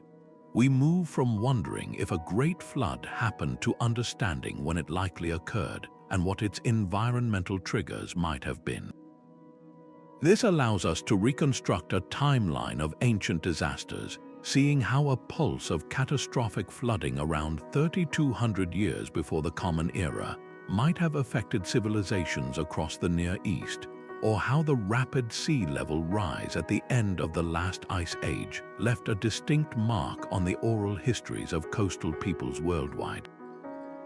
By marrying the deep memory of humanity with the precise data of modern science, we are finally able to assign a date to the deluge, hearing the echo of the actual event within the enduring power of the myth. But these stories were never meant to be mere history books. As generations passed and the immediate terror of the flood faded into a more distant, ancestral memory, something profound began to happen. The raw, historical event, the actual walls of water, and the desperate scramble for survival slowly started to be clothed in layers of deeper meaning. The flood was no longer just a physical catastrophe. It became a powerful, multifaceted symbol, a cultural shorthand for purification, renewal, and divine judgment. This transformation wasn't a distortion of the truth, but rather an evolution of it, a way for the human spirit to alchemize a terrifying memory into a source of strength and identity. The literal water receded, but its symbolic power only grew, allowing the story to speak to new challenges far beyond the original disaster. Consider the powerful concept of the flood as a form of divine punishment. This theme, so prevalent in Mesopotamian and biblical narratives, is often misunderstood as a simple, primitive fear of angry gods. In psychological terms, it's actually a sophisticated coping mechanism. Imagine the sheer, paralyzing trauma of watching your entire world be erased by forces completely beyond your control. The mind rebels against such random, meaningless destruction. It is far less terrifying to believe the disaster was a punishment for a specific reason, human corruption, impiety, or noise, than to accept that it could strike without cause or warning. This framework replaces helplessness with a sense of order and agency. If the flood was a punishment, then the solution was clear: live a more righteous life, uphold your community's values, and appease the gods. The story became a moral compass, guiding future behavior to hopefully prevent such a catastrophe from ever happening again. It was a way to impose meaning on chaos and derive a crucial lesson from unimaginable suffering. Yet, even stronger than the theme of punishment is the triumphant narrative of renewal. In almost every flood myth, the waters do not represent a final ending, but a necessary cleansing, a washing away of the old, corrupt, or stagnant world to make way for a new beginning. This is the essence of the symbolic transformation. The flood becomes a reset button for all of creation. The Hindu concept of pralaya, or dissolution, perfectly captures this idea. The flood is a natural, cyclical part of the cosmos's rhythm, not an aberration. The Greek myth of Deucalion and Pyrrha illustrates this beautifully. They don't just repopulate the earth through biological means. They literally create a new humanity from the stones of the earth itself, symbolizing a complete rebirth from the most fundamental elements. This narrative provided immense psychological comfort.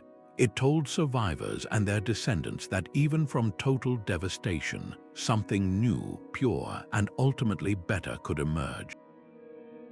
The trauma was not for nothing. It was the painful but necessary labor of a world giving birth to itself anew. This symbolic meaning allowed the flood story to become incredibly versatile, a timeless archetype that could be applied to any form of overwhelming crisis. The floodwaters became a metaphor for any event that threatened to wash away the established order: plague, famine, war, or the collapse of a dynasty. The story was no longer just about water, it was about resilience in the face of any existential threat. The instructions within the myth to build an ark, to preserve seeds, to heed warnings transcended their literal meaning. The ark became any prudent preparation for hard times. The seeds symbolized the essential knowledge, culture, and values that must be preserved through any disaster to ensure cultural continuity. The story became a portable toolkit for resilience, teaching each new generation that no matter how bad the crisis, survival and renewal were possible if they held onto their core principles and worked together. Ultimately, this symbolic layer is what granted these myths their immortality.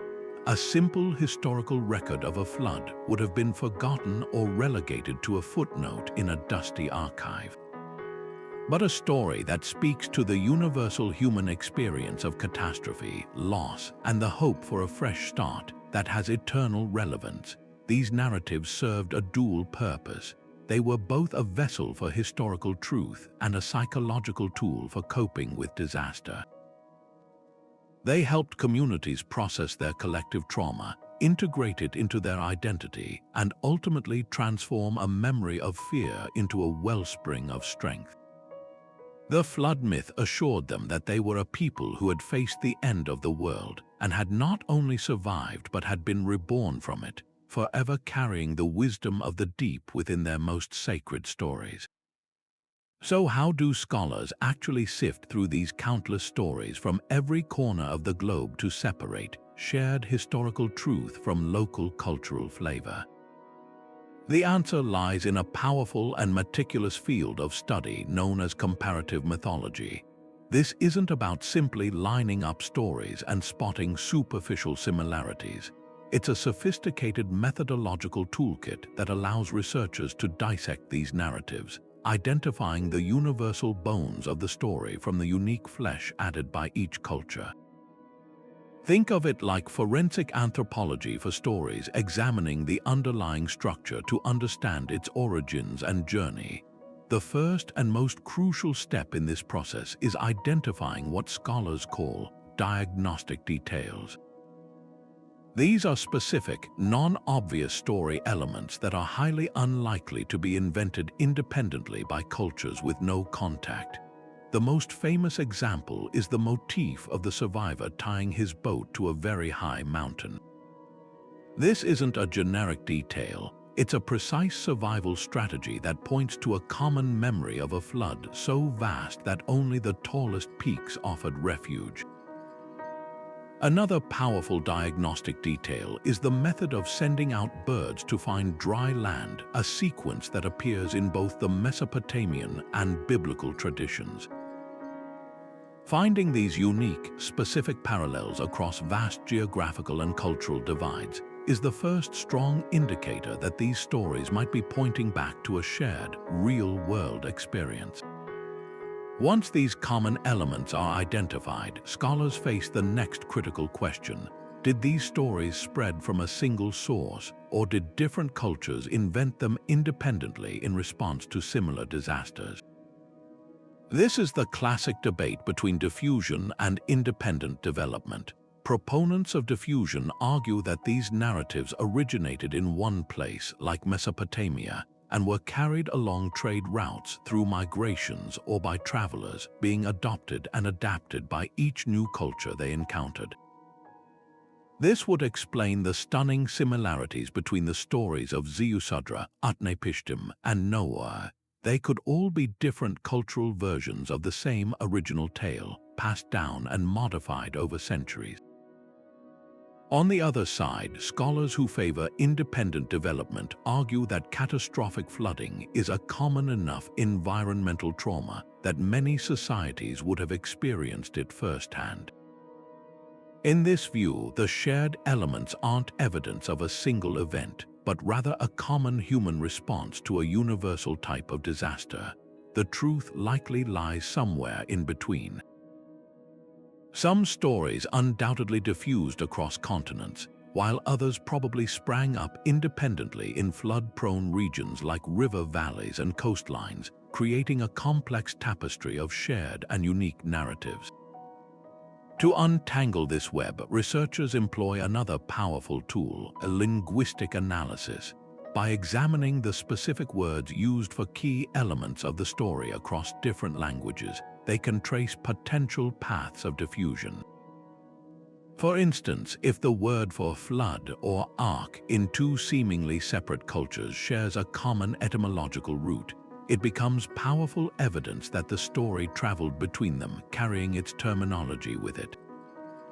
This kind of linguistic detective work can reveal ancient connections between cultures that have been lost to history, mapping the journey of a myth as it hops from one language family to another, slowly transforming while retaining its core meaning.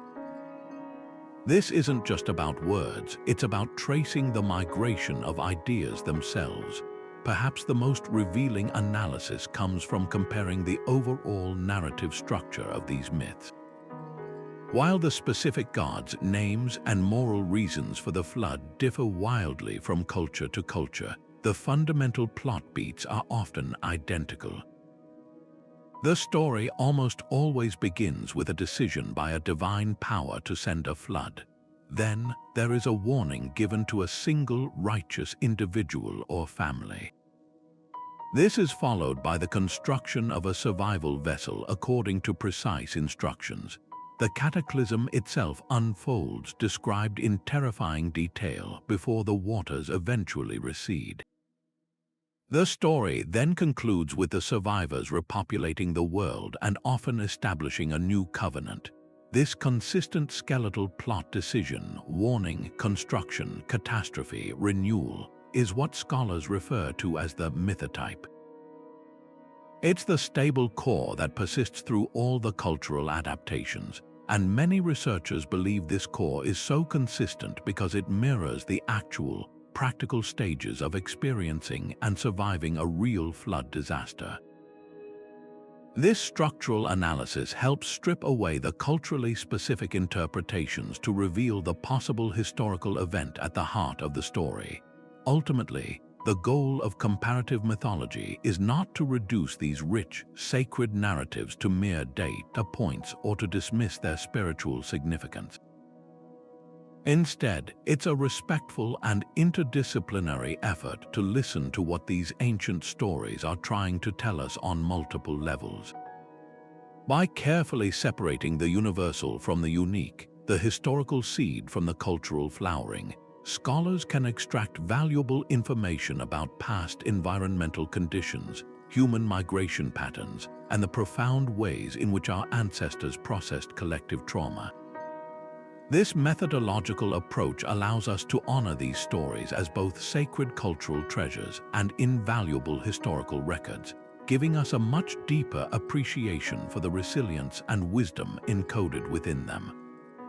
It transforms the flood myths from simple tales into a complex and global conversation about survival, one that we are only now learning how to fully decipher.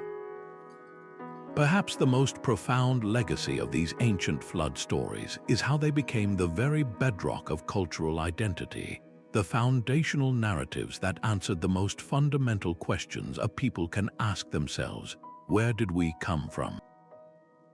Why are we here, and what makes us unique? These weren't mere tales of survival. They were origin stories, carefully crafted to explain how a specific group emerged from a world-shattering catastrophe, purified and chosen to begin anew.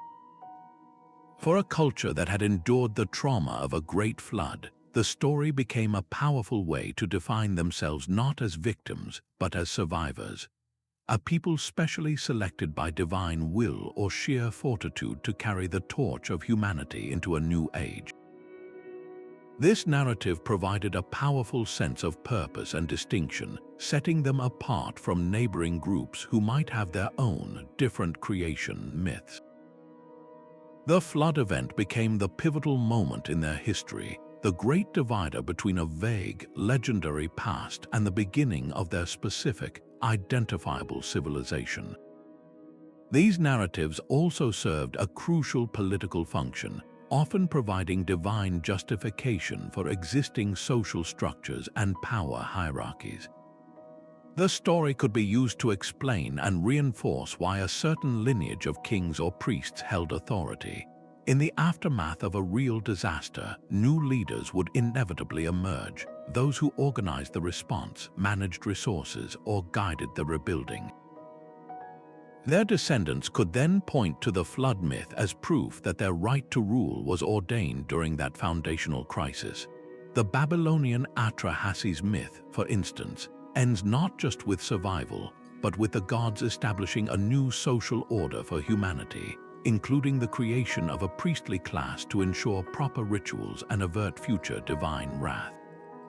In this way, the myth naturalizes the social structure, presenting it not as a human invention, but as a necessary post-flood decree from the gods themselves. It becomes a tool for maintaining stability and order by rooting it in a sacred, unquestionable past. Furthermore, the specific lessons embedded within the flood story help to codify a culture's core values and recommended behaviors for survival. The central theme of heeding warnings, for example, reinforced the importance of respecting elders and obeying authority figures who might possess crucial knowledge. The emphasis on hard work and meticulous preparation in building the Ark promoted values of diligence, craftsmanship, and planning for the future. For agricultural societies, the directive to preserve seeds underscored the sacred duty of stewardship and the critical importance of safeguarding food sources. These stories became a kind of cultural catechism, a dramatic and memorable way to impart the essential ethical and practical principles that the community believed were necessary for its continued existence. Each retelling was a reinforcement of these values, ensuring they were passed down to the next generation as non-negotiable truths learned from the brink of extinction.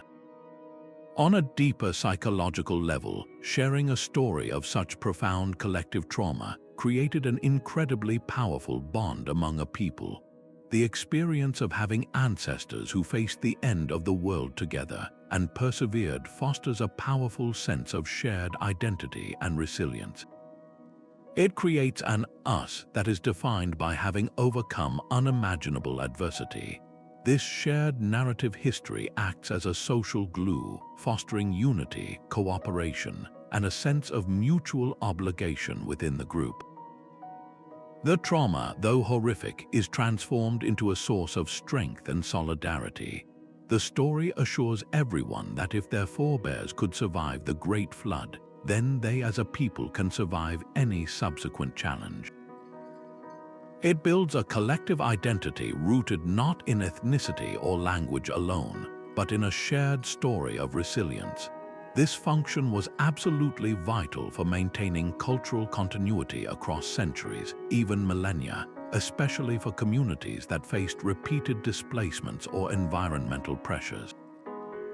For nomadic groups or peoples whose physical connection to their land was disrupted, the story itself became their portable homeland. The details of the myth, the name of the mountain where the ark landed, the description of the pre-flood world, the specific instructions from the god became anchors of cultural memory that could be carried anywhere. As long as the story was told, the culture's core identity remained intact, even if its temples were in ruins and its cities abandoned. The narrative provided a continuous thread linking the present community back to its origins, creating an unbroken chain of memory that could withstand the upheavals of history. The flood myth ensured that no matter how many times a people had to move or rebuild, they would always know who they were and where they came from, because the story of their rebirth was forever etched in their collective consciousness. These powerful stories from our distant past are far more than just fascinating relics. They are a mirror held up to our present moment, reflecting back urgent lessons about vulnerability, resilience, and the profound consequences of ignoring environmental warnings.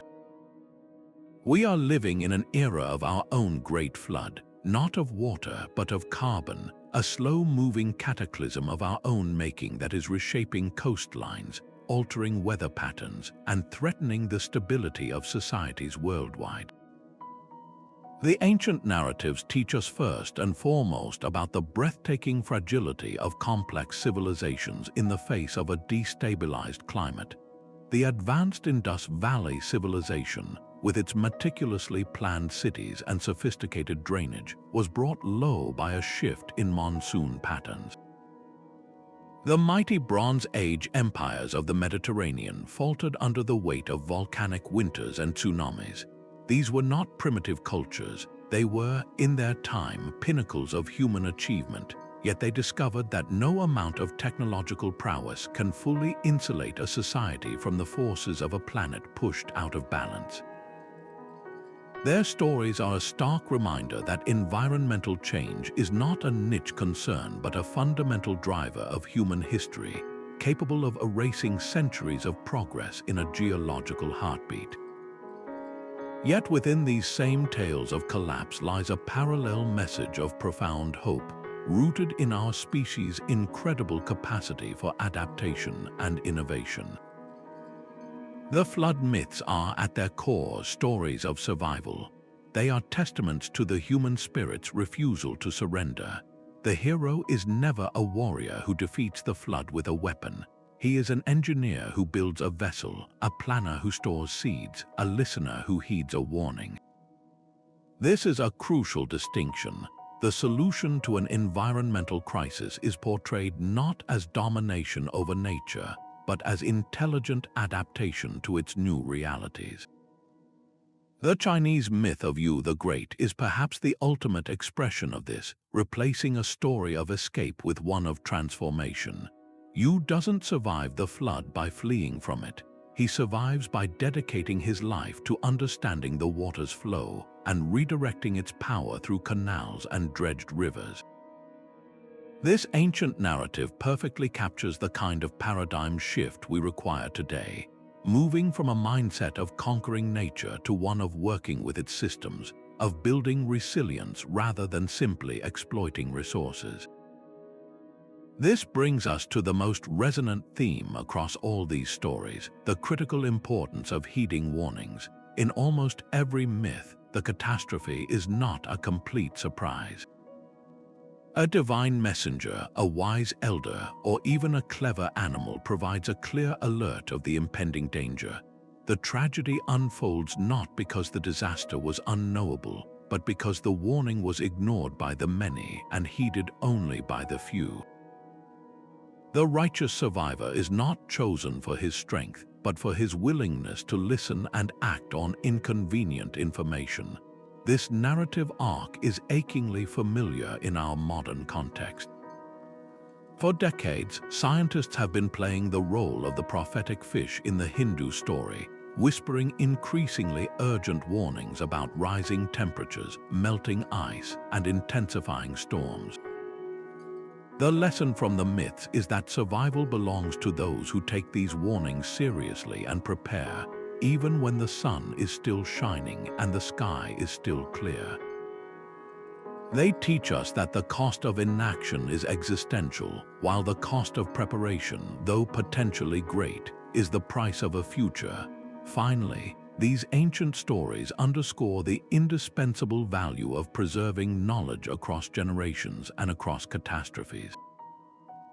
The detailed instructions for boat building, seed saving, and animal husbandry embedded within the myths were a cultural safeguard, a way to ensure that hard-won knowledge would not be lost if society itself was shattered. In our globally connected world, we face a different kind of knowledge vulnerability. Our vast digital archives and complex supply chains are incredibly efficient, but they can also be fragile. The myths remind us of the need to maintain robust, decentralized forms of knowledge, practical skills, local ecological understanding, and the core ethical principles of stewardship and community that are essential for rebuilding. They offer a vision of hope not as a blind faith that things will work out, but as a confident determination to carry the essential tools of civilization through the storm, ensuring that on the other side, we are ready to begin the work of renewal, wiser for the trauma we have endured and more humble in our place within the natural world. Unlocking the true meaning behind these ancient flood stories requires something far greater than any single expert could provide. It demands a symphony of specialists, each bringing their unique instruments to play in harmony. Imagine a historian carefully translating a 4,000-year-old cuneiform tablet that describes the dimensions of a survival boat. Now picture a naval architect analyzing those same measurements, running stability tests to see if such a vessel could actually weather a massive storm. Meanwhile, a geologist is examining sediment cores extracted from the nearby seabed, identifying a distinct layer of chaotic sand and shells that points to a sudden, catastrophic influx of seawater around the same time period the tablet was written. These researchers might never meet in their daily work, but when their findings converge, a powerful new truth emerges. The story is no longer just a myth. It becomes a corroborated historical account, its details verified across entirely different fields of study. This is the power of interdisciplinary research, where the whole becomes vastly greater than the sum of its parts. Each discipline involved in this detective work acts as a crucial piece of the puzzle, offering a distinct form of evidence. The geologist brings the cold, hard facts of the physical world. By analyzing layers of rock and sediment, they can identify the unmistakable fingerprints of past mega-floods, massive deposits of debris that could only have been laid down by water on an unimaginable scale. They can date these events with remarkable precision using techniques like radiocarbon dating on organic material trapped within those layers. The climate scientist then steps in, using complex computer models to reconstruct what the global weather patterns might have looked like at that time. They can analyze ice cores from glaciers, which trap tiny bubbles of ancient atmosphere, to understand periods of intense rainfall or sudden temperature shifts that could have triggered glacial melting and sea level rise. This data helps paint a picture of the environmental stage upon which these human dramas played out. While scientists focus on the environmental stage, scholars of the humanities are experts on the human players. The historian and the folklorist delve into the stories themselves, but from different angles. A historian might perform a textual analysis, comparing different versions of the same flood myth across centuries to see how the narrative evolved. They can trace the journey of a story from its earliest known form in Sumerian texts to its later appearance in Babylonian and Hebrew scriptures, understanding how each culture adapted it to fit their own worldview and theological beliefs. The folklorist, on the other hand, looks at the oral traditions. They study the structure, rhythm, and motifs of these stories, understanding how they were crafted to be memorable and passed down accurately through hundreds of generations without a single written word.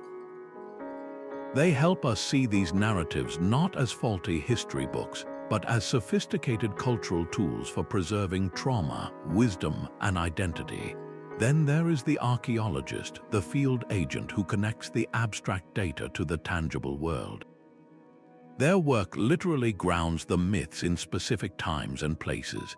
An underwater archaeologist discovers the sunken ruins of a Neolithic village off the coast of India, its layout suggesting a rapid abandonment.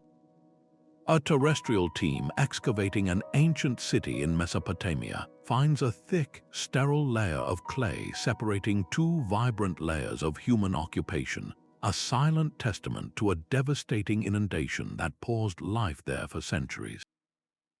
These physical discoveries provide the crucial coordinates on the map. They tell us not just that a flood happened, but exactly where it happened, how deep the water was, and what it meant for the people who lived there. The broken pottery, abandoned tools, and even the skeletons left behind speak a silent, powerful language of sudden catastrophe. The real magic happens at the intersection of all these fields. A climate model showing a period of intense monsoon activity in South Asia 4,000 years ago becomes infinitely more compelling when paired with archaeological evidence of flooded Indus Valley cities and the ancient Hindu myth of Manu being warned by a fish to build a boat. The geological evidence of a catastrophic flood in the Black Sea transforms from an interesting anomaly into a potential catalyst for mass migration when compared to the spread of near-identical flood myths across ancient Anatolian and Near Eastern cultures. This collaborative approach shatters the old boundaries between science and the humanities. It proves that to understand the full, rich, terrifying picture of how our ancestors experienced and remembered environmental disaster, we need both the objective data of the ice core and the subjective power of the epic poem. Together, they form a complete testimony, allowing us to finally hear the echo of the actual event within the enduring power of the story. But this fascinating intersection of science and story is not without its ethical complexities. When researchers analyze a culture's sacred narrative, they are handling more than just data. They are touching the very heart of a people's identity and spiritual worldview. For many communities, these flood stories are not ancient history. They are living scripture, a continuous thread connecting them to their ancestors and the divine. Approaching them with a cold, detached lens of pure scientific inquiry can feel like a violation, a reduction of profound spiritual truth to mere geological weather reports. The challenge for modern scholarship is to navigate this delicate balance, to rigorously pursue the historical truth potentially embedded within these myths while demonstrating deep respect for their enduring sacred power. It requires a fundamental shift from seeing these narratives as puzzles to be solved by outsiders, and instead viewing them as bridges for a more collaborative and respectful dialogue. This demands a particular sensitivity when engaging with indigenous knowledge systems. For centuries, Western academia has often dismissed oral traditions as unreliable folklore, privileging written texts and empirical data as the only valid forms of knowledge. This is not just an academic bias, it's a form of intellectual colonialism that has systematically marginalized other ways of understanding the world. Ethical research today must actively work to dismantle this hierarchy. It means recognizing that an elder recounting a millennia-old story passed down through precise oral tradition is sharing a valid form of data every bit as valuable as a radiocarbon date from a sediment core. These are not competing truths but complementary ones, offering different pieces of the same vast puzzle. The scientific method can tell us when and how a flood might have happened, but the sacred story can tell us what it meant, how it shaped a people's psyche, and how they learned to survive in its aftermath. Furthermore, the very act of extracting environmental data from these cultural treasures carries a moral responsibility. Researchers cannot simply be takers, they must also be givers. The knowledge gained from studying these narratives should actively benefit the source communities themselves. This could mean collaborating with indigenous groups to help document and preserve their oral histories before they are lost, or using geological findings to support land claims and treaty rights by proving the long-standing connection between a people and a landscape that was dramatically altered by ancient sea level rise. It's about ensuring that the community has a real stake in the research and a voice in how their stories are interpreted and presented to the wider world. The goal is partnership, not extraction, ensuring that the process empowers the community and reinforces the value of its traditional knowledge. Perhaps the greatest ethical pitfall is succumbing to simplistic reductionism. The idea that by identifying a potential geological event behind a myth, we have somehow explained it away or disproven its spiritual significance. This is a profound misunderstanding of how stories work. Finding evidence that the Black Sea Deluge may have inspired Near Eastern flood narratives does not invalidate the theological lessons of faith, obedience, and divine covenant within the story of Noah. Uncovering the likely tsunami that inspired the Deucalion myth does not erase its powerful message about rebirth and human resilience. A truly ethical approach celebrates both and, not either or. It acknowledges that a story can be both a spiritually profound account of humanity's relationship with the divine and a cultural memory of a real, catastrophic event. This enriched, multi-layered understanding does not diminish the myth. It deepens our awe for its enduring power and for the human capacity to weave meaning, morality, and survival strategy into a single, unforgettable narrative. By honoring both the sacred and the scientific, we don't just become better scholars, we become better listeners. The journey of a flood myth from its origins to the present day is a fascinating story of adaptation and resilience in its own right.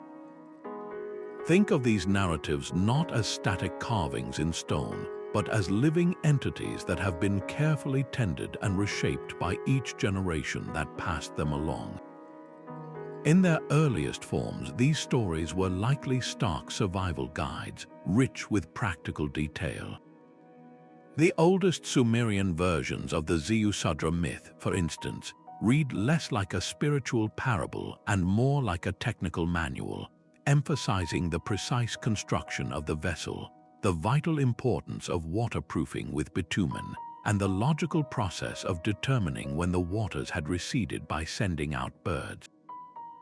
The primary function was to preserve life-saving information, ensuring that if the waters ever rose again, the community would know exactly what to do. As these stories were retold over centuries, their purpose began to subtly shift. The core event remained, but the reasons behind it and its ultimate meaning were constantly re-examined through new cultural and theological lenses. A story that might have originally explained a terrible and random natural disaster was gradually infused with moral significance. The flood was no longer just something that happened. It became something that was caused by human actions. This is where we see the emergence of themes like divine punishment for impiety, corruption, or noise, as seen in the Babylonian Atrahasis epic. This transformation served a powerful social purpose, using the memory of catastrophe to enforce community values and norms. The narrative evolved from "this is how we survive" to "this is why we must be good," ensuring the story remained relevant not just for physical survival, but for cultural and spiritual cohesion.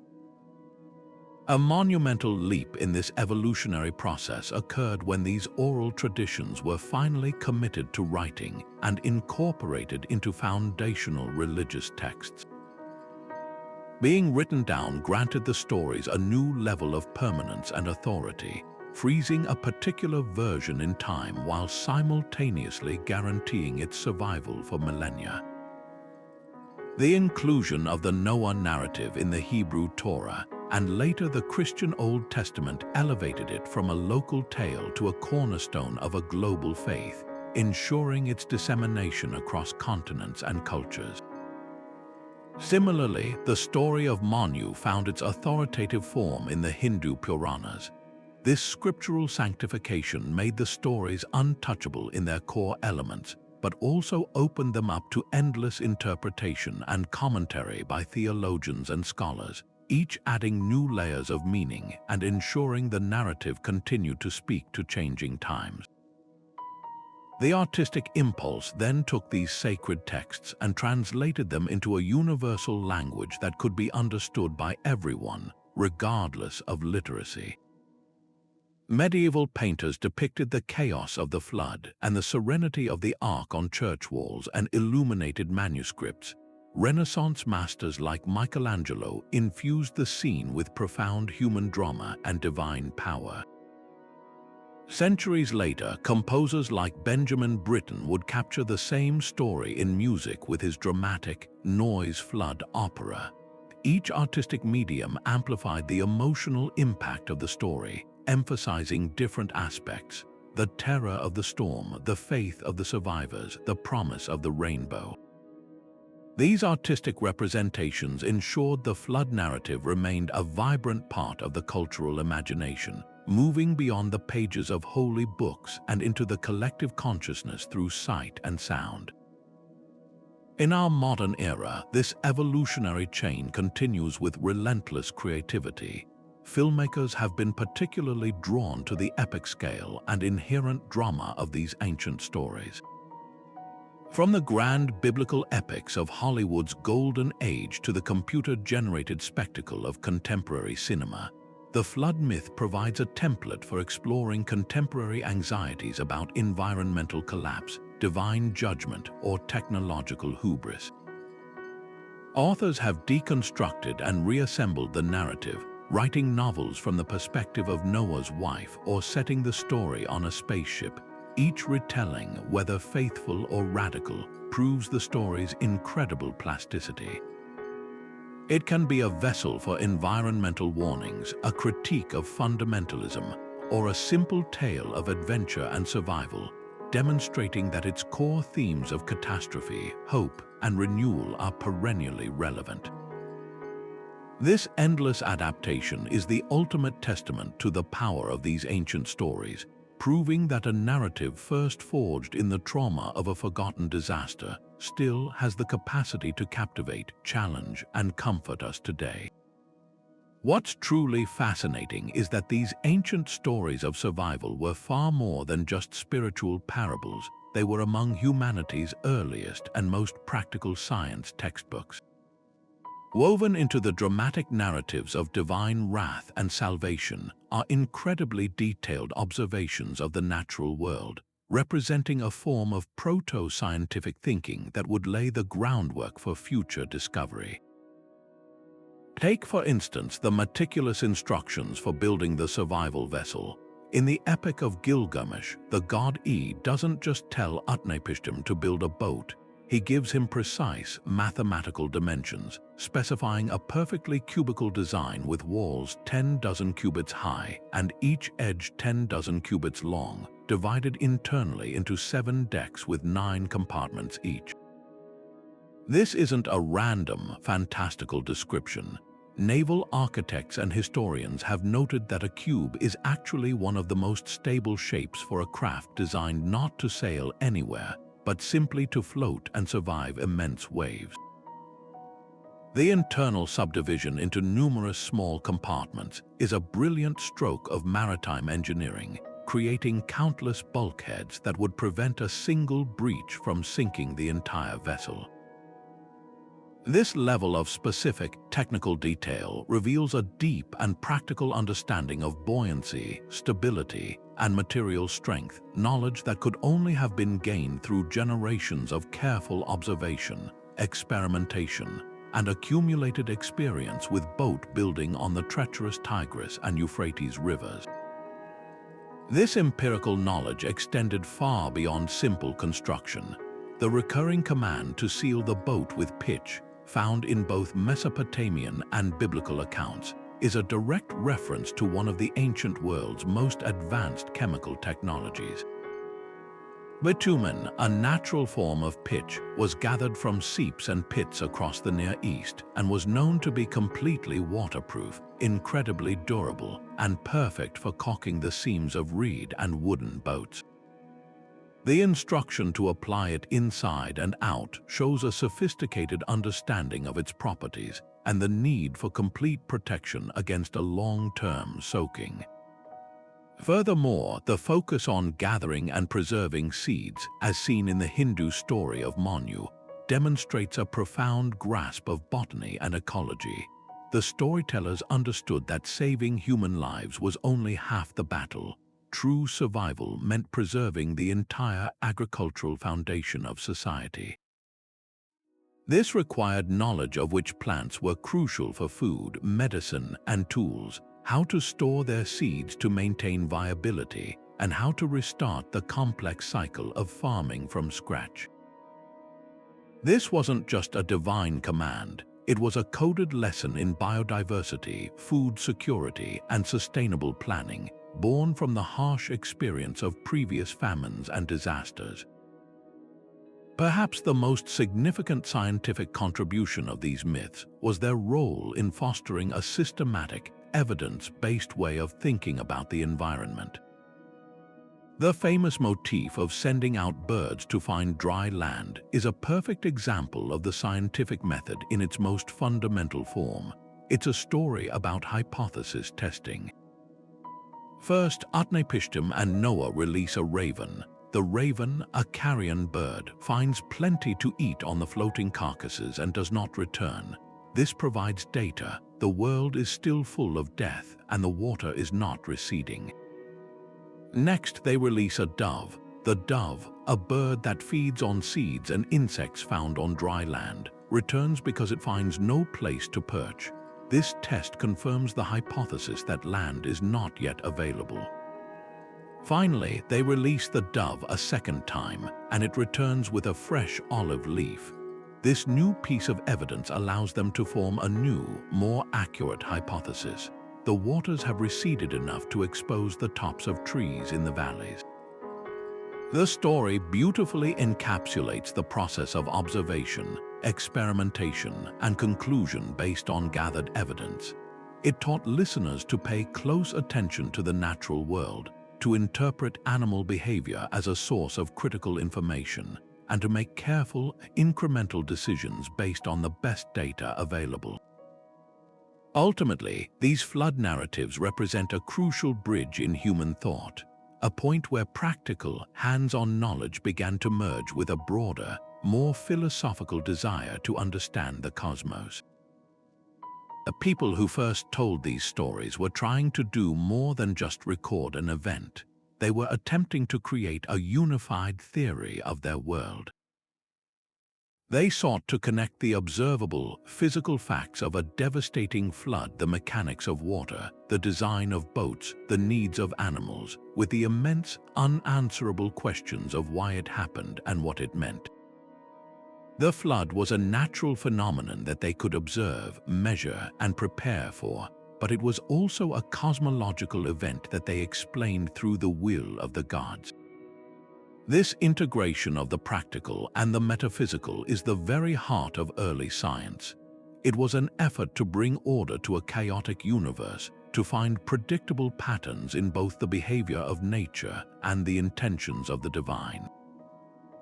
In preserving these stories, our ancestors were not just saving a memory, they were safeguarding a nascent way of thinking that valued careful observation, respected empirical evidence, and dared to seek a systematic understanding of the world's most powerful forces. And this incredible pattern of shared stories isn't just a random scattering across the globe. If you take a map and mark every culture that has a foundational flood myth, a startlingly clear picture begins to emerge. These narratives are not distributed evenly. Instead, they cluster with remarkable precision in the very places on Earth that were most violently reshaped by water at the end of the last ice age. The highest concentration appears in two distinct types of landscapes: low-lying coastal zones and the vast, fertile plains of great river valleys. These were the cradles of early civilization, the places where agriculture first took root and human populations began to densely settle. But this also made them the most vulnerable places on the planet when the climate began to shift. They were quite literally sitting ducks for catastrophic flooding. This isn't a coincidence, it's a direct correlation that powerfully links the stories to the geography of real disaster. Consider the coastlines. As the massive continental ice sheets began to melt around 14,000 years ago, they released colossal volumes of water back into the world's oceans. Global sea levels rose by nearly 400 feet, but this wasn't a gentle, uniform filling of a bathtub.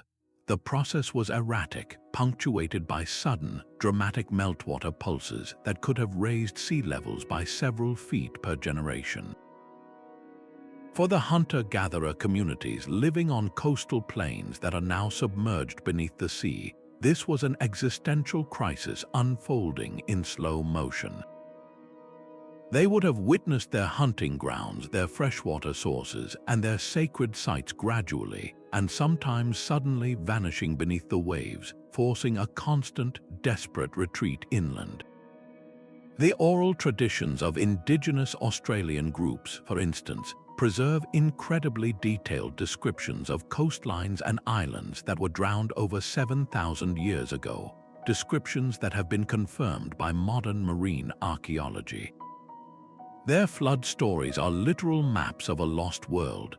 Then there are the river valleys, the Tigris and Euphrates in Mesopotamia, the Indus in Pakistan, the Yellow River in China. These were the lifeblood of early agriculture, providing water and rich silt for crops.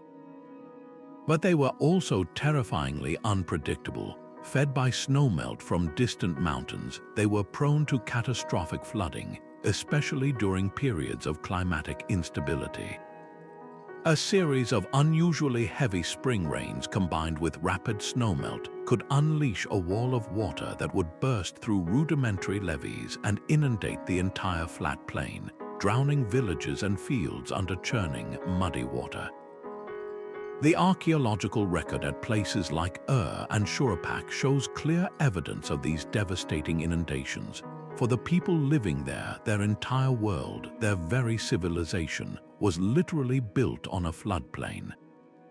The constant, looming threat of the rivers that sustained them turning against them would have been the defining anxiety of their age, a trauma so profound it could only be processed through a story of divine judgment and renewal. Perhaps just as telling as the presence of these stories is their absence in other parts of the world. In regions with geologically stable histories and less volatile hydrology, foundational flood myths are conspicuously rare or take on a completely different character. Many parts of sub-Saharan Africa, for instance, have rich creation mythologies but lack a classic, world-engulfing deluge narrative. The same is true for many cultures in the arid interior of Australia. This void is itself a powerful piece of evidence. It suggests that these narratives weren't a universal psychological archetype that every culture was destined to invent. They were specific responses to specific environmental experiences. Where the land was stable and the climate less prone to sudden, water-based catastrophe, the cultural memory simply didn't need to encode and preserve that particular type of survival information. The mythology of those regions focused on other forces, drought, fire, or wind, that posed a greater threat to their survival. The local flavor of each flood story further cements this connection to real events. The specific details within the myths often act like a geological fingerprint, pointing directly to the type of flooding that region experienced. In Mesopotamia, a land of rivers, the stories like Gilgamesh describe a raging torrent of rain and rising water. In coastal Greece, the Deucalion myth feels more like a tsunami, with waves crashing and a chest being tossed on the sea. The Hindu story of Manu, from a monsoon-driven climate, involves a fish and a boat, a narrative perfectly suited to riverine flooding and seasonal deluges. And in the Americas, stories from the Pacific Northwest often describe a rapid rising of the sea, compelling people to tie their canoes to the tops of the highest mountains. This variation is crucial. If these stories were all borrowed from a single source, we would expect them to be more similar. The fact that they are so finely tuned to their local environments suggests they sprang from independent, first-hand experiences with different kinds of water-related catastrophes. The global pattern of these stories, therefore, is not a random collection of fairy tales. It is a deep time map of human vulnerability. It shows us with stunning clarity where our ancestors faced down the rising waters, where they lost everything, and where they managed to survive, ensuring that the memory of the flood would never be forgotten. Yet the flood's true terror extended far beyond the drowning of land and people. It represented the absolute annihilation of an entire world order. These myths don't just describe a storm, they depict a full civilizational reset, where every pillar of society, laws, traditions, hierarchies, and gods is washed away in the deluge. The physical destruction of cities and farms is catastrophic, but the complete erasure of the social fabric is what truly marks these events as apocalyptic. In the Mesopotamian epic of Gilgamesh, the gods themselves are described as cowering in fear at the flood they unleashed, their power seemingly broken by the very chaos they initiated. This isn't merely a natural disaster, it's a metaphysical unraveling, a moment when the agreed-upon rules of existence cease to apply, and humanity is left floating in a formless void, utterly alone. This theme of total societal collapse often finds expression in the descriptions of pre-flood corruption or impiety that supposedly trigger the divine punishment. While often interpreted as a simple moral lesson, these descriptions may actually be a cultural memory of what happens to a society under extreme environmental stress. When a prolonged drought withers crops or a series of floods destroys granaries, the resulting famine and scarcity can shatter the social contract. The shared values and cooperative bonds that hold a community together can quickly fray, giving way to hoarding, violence, and a desperate struggle for survival. The myth's accusation of pre-flood noisiness or corruption could be a metaphorical way of describing this social breakdown, the collapse of civil discourse and mutual obligation under the unbearable pressure of ecological crisis. The story thus preserves a profound insight. Environmental stability and social stability are inextricably linked. When one fails, the other is almost certain to follow. In the face of this totalizing collapse, the most crucial act becomes preservation. The detailed instructions to save not just people, but animals, seeds, and craftsmen reveal a sophisticated understanding of what is required to restart a civilization from zero. This goes far beyond simple survival instinct. It represents a conscious effort at cultural triage. The Ark becomes a metaphorical time capsule, a vessel carrying the essential DNA of an entire way of life. By preserving the knowledge of agriculture through seeds, the basis of labor and clothing through animal pairs, and the skills of technology through craftsmen, the survivors are equipped to rebuild not just a population, but a functioning society.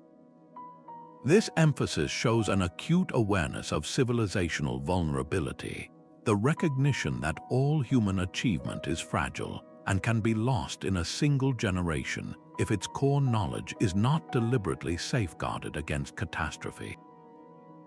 The post-flood world, therefore, is not about a simple return to the way things were. it is almost always about the establishment of a new social contract, a new set of ethical systems born from the lessons of the disaster. In the biblical narrative, God makes a covenant with Noah, symbolized by the rainbow, promising never to destroy the world again by water and establishing new laws for humanity. The Greek myth concludes with Deucalion and Pyr, creating a new race of humans from stones, symbolizing a harder, more resilient people emerging from the earth itself. This represents a profound psychological and social reckoning. The trauma of the flood becomes the foundational moment for a new societal order, one that seeks to prevent a return to the conditions that allegedly caused the disaster. The old world, with all its flaws and complexities, is gone forever. The flood myth provides a narrative framework for building a new one, purified by the waters and guided by the hard-won wisdom of survival. It is the ultimate story of resilience, demonstrating how ancient peoples understood that from the ashes of total collapse, the only way forward was to consciously, deliberately, and collectively choose to build something new. Across thousands of years and hundreds of cultures, one profound truth emerges from these ancient stories. They are far more than myth. They are a collective memory, a deep time archive of humanity's first encounters with a climate in chaos. These narratives preserve the echo of real disasters, the terrifying roar of the Black Sea deluge, the relentless rise of the post-glacial oceans, the apocalyptic fury of the Indus Valley monsoons, transforming raw trauma into a powerful legacy of survival wisdom. They show us that our ancestors were not primitive people cowering before angry gods. They were astute observers, resilient survivors, and brilliant engineers who encoded their hardest-won lessons into the most durable material they had: story. Within these tales, we find not just accounts of destruction, but a timeless blueprint for renewal, a testament to the indomitable human spirit that refuses to be extinguished, even by world-ending waves. This wisdom is profoundly relevant today, for we are now the ancestors of the future, living through our own great flood of carbon and consequence.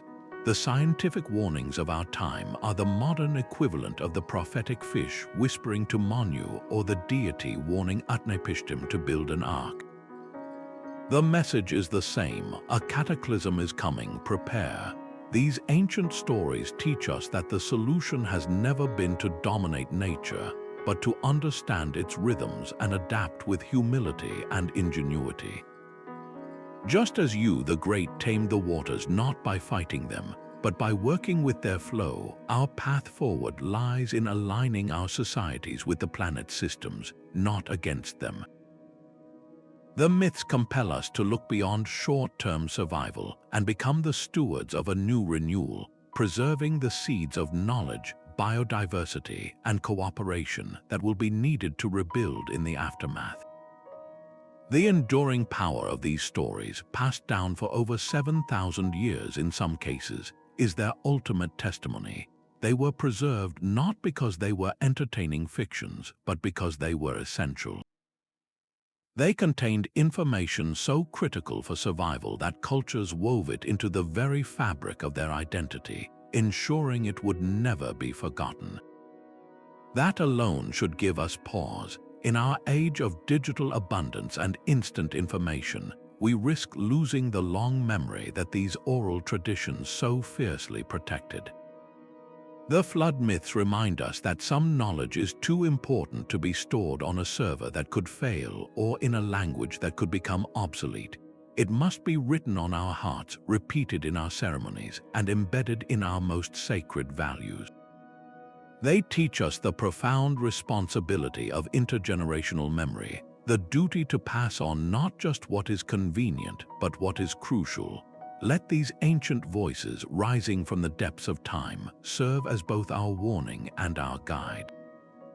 They remind us of our profound vulnerability in the face of planetary forces, but also of our incredible capacity for adaptation, cooperation, and hope. As we face the rising waters of our own making, we would do well to remember the lessons of the Ark, to build with stability in mind, to preserve the building blocks of life, and to heed the wisdom of those who read the signs in the world around them. The greatest tribute we can pay to those ancient storytellers is to become the heroes of our own narrative, not by waiting for divine intervention, but by taking collective, courageous action to build a more resilient and humble world, one worthy of the generations who will, one day, tell our story. If this journey through the echoes of ancient floods has resonated with you, showing you how our ancestors transformed trauma into timeless teaching, then your engagement truly helps this channel grow. Liking this video and subscribing is the best way to support this deep dive into the intersection of history, mythology, and science. I'd love to continue this conversation with you down in the comments. Tell me which flood myth you find most compelling, or what parallels you see between these ancient warnings and the climate challenges we face today. Your insights are what make this community so fascinating. For those of you hungry to dig even deeper, be sure to check the description below for a curated list of books, scientific papers, and documentaries that were central to my research for this video. And if you don't want to miss our next investigation into the world's greatest historical mysteries, clicking that notification bell is absolutely essential. Thank you so much for your time and your curiosity. Until our next adventure into the past, keep